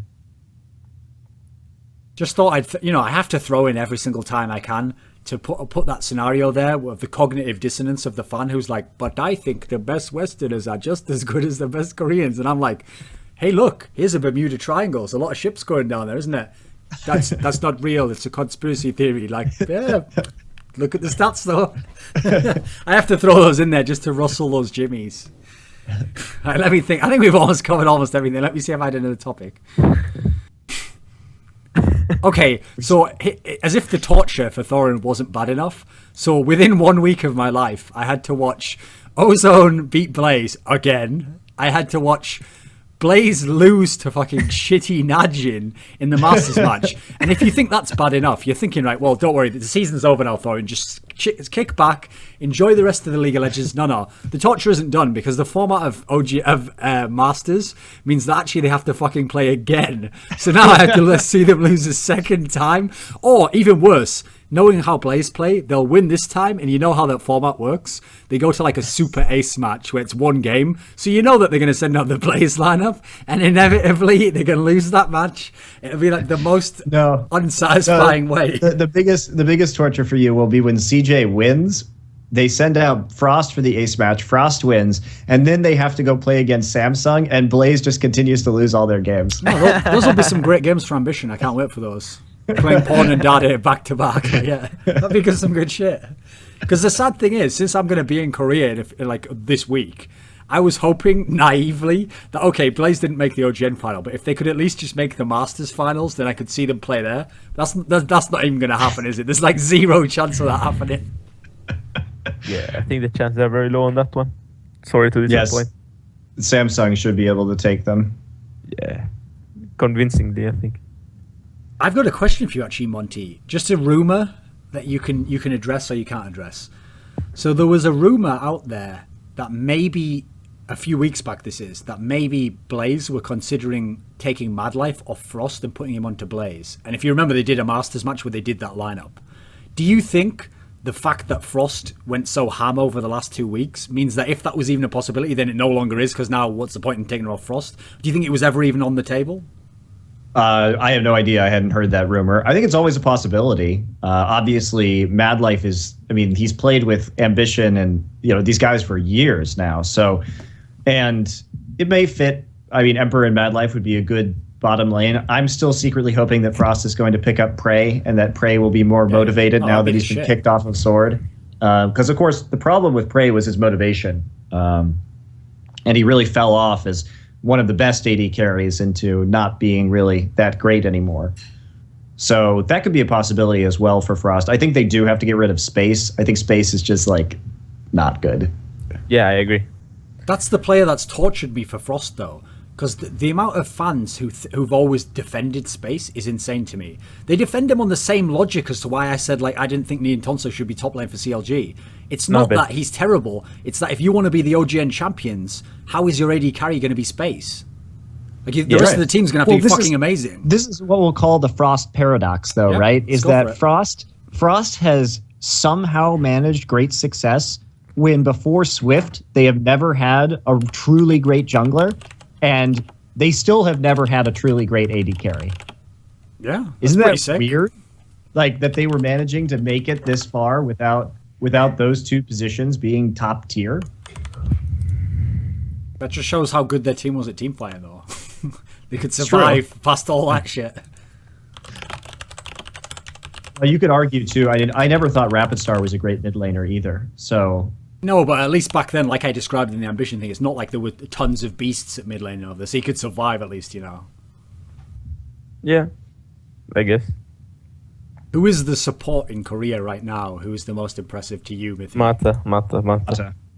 So By good. far? Yeah. Well, by far. he's somewhat inconsistent. Like when he has a bad game, he seems to tilt a little bit.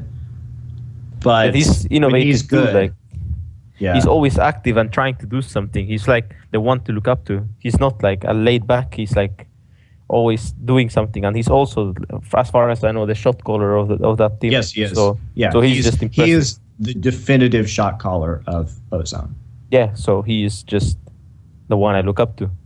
Because you know the biggest problem with Mata is going to be that until they get to Worlds and play there, he's got the stupidest difference between people who watch OGN and people who don't watch OGN. Because people who only watch LCS only saw him at Worlds, and they're like, that guy's shit, he didn't even buy a ward. And then everyone who watches OGN was like, I don't know who that guy was for that week, but he's like God every other season he's played, right?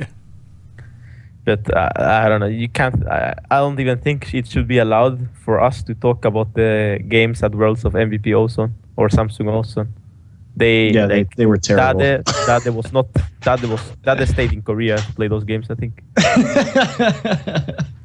Well, no, the reason why we That will be always the should great talk mystery about is it now. what the hell happened to Samsung Ozone at Worlds. We may never know what happened. I don't even think we should talk about that. Well, no, I know what happened was playing actually. Good at Worlds. I actually have breaking info that I can now reveal. But I was sworn, like I had like an NDA that said as long as XDG were in LCS, I wasn't allowed to mention any of this stuff. Okay, which is that apparently what happened was some of the Western teams like had Dade's family tied up in like a basement somewhere, and then every day of Worlds they would send the finger and it would just say like, do you want to win Worlds or do you want your family back? And then listen, Dade's a family man.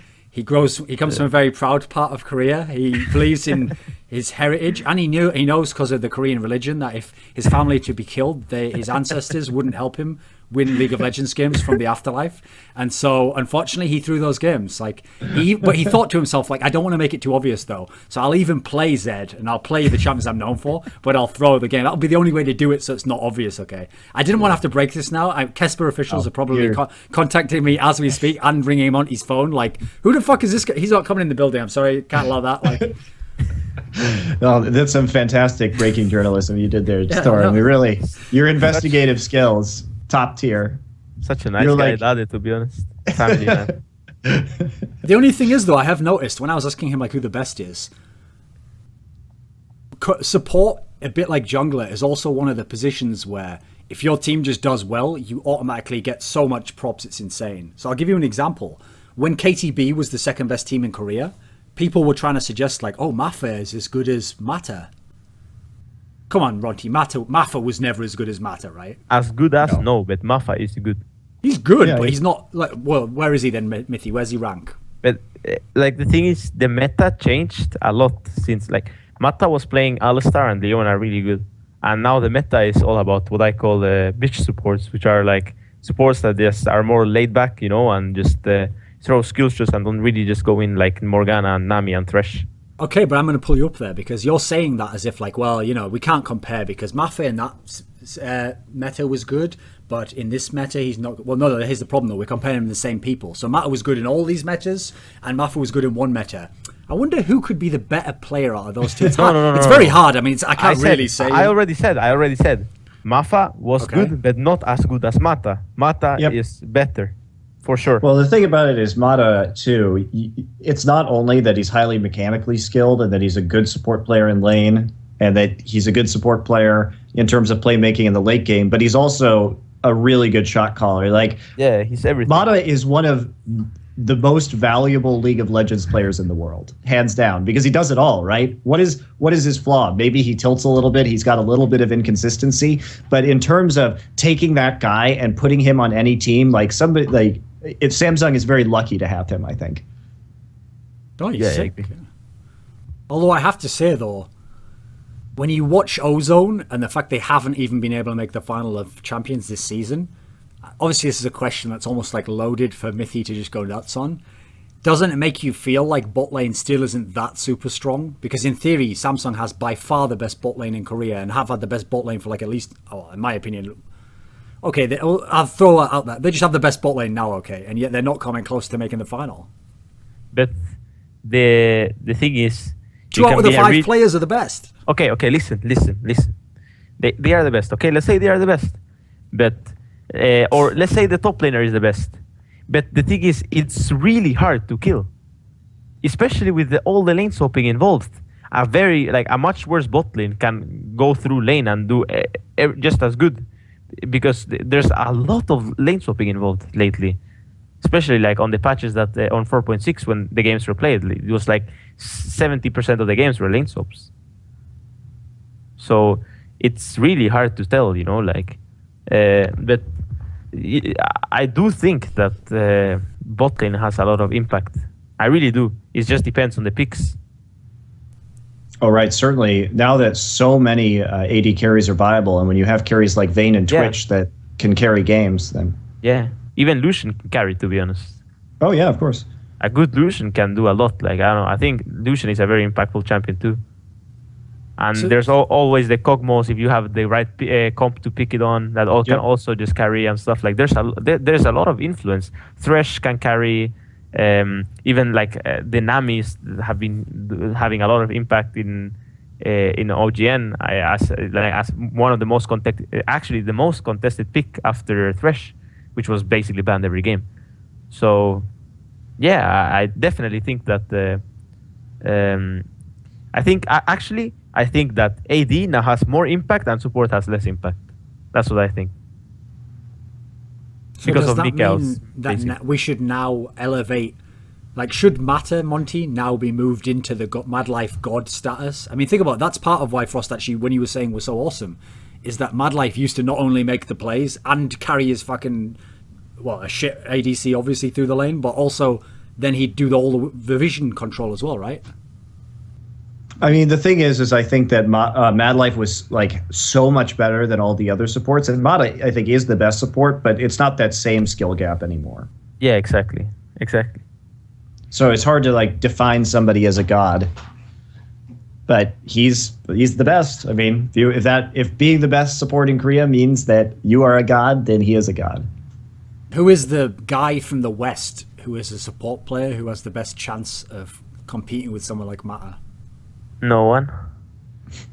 No. Who is the one who has the best chance, Mithy? Not like... What? Come on, you have to name one person. Who's the one who has the best chance? No, you can't name it. I'm not saying that he will. I'm saying he has the best... You can ask me. No. You're not understanding the relative concept of best. No, you can ask me who is the best at X in Europe, in NA, but you can't ask me if one player from NA or Europe has any chance of like contesting Mata for the spot. Like, I definitely can't ask you whether you will answer it. That's another matter. Okay, I think we're testing that theory now. I agree. Maybe I should change my tack then. Who is the best Western support, Mithy? Okay, I think...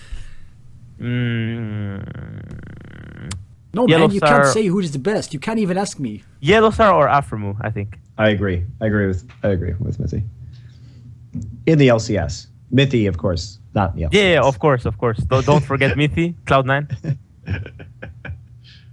Nah. I'm challenger. So it's not a problem for you? That it's not a problem for you that Afromu plays in the region that is the shallowest at his position? Shallowest? I don't think so, actually. I think... Do you know what shallowest means? Yeah, the worst.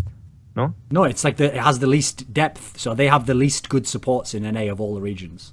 Oh, okay. Well, fair point then. Yeah, but he's the best. Oh, sure, but I mean, I'm just saying, who's the fuck's he playing against? Daydreaming? Yeah, but he doesn't need to have 8 people that are like equal level, as long as there's like 3 people that actually like are pretty good. Like Especially is good, and Afromu is good, and Lemonation actually stepped up this game, so he's good now. So... yeah, I actually think, like, I don't know, I watched the games, and whenever, like, especially at playoffs, right, which was when CLG was at their peak, or was supposed to be at their peak, their best player was Afromu. Even the games they were losing, Afromu was playing good, very good.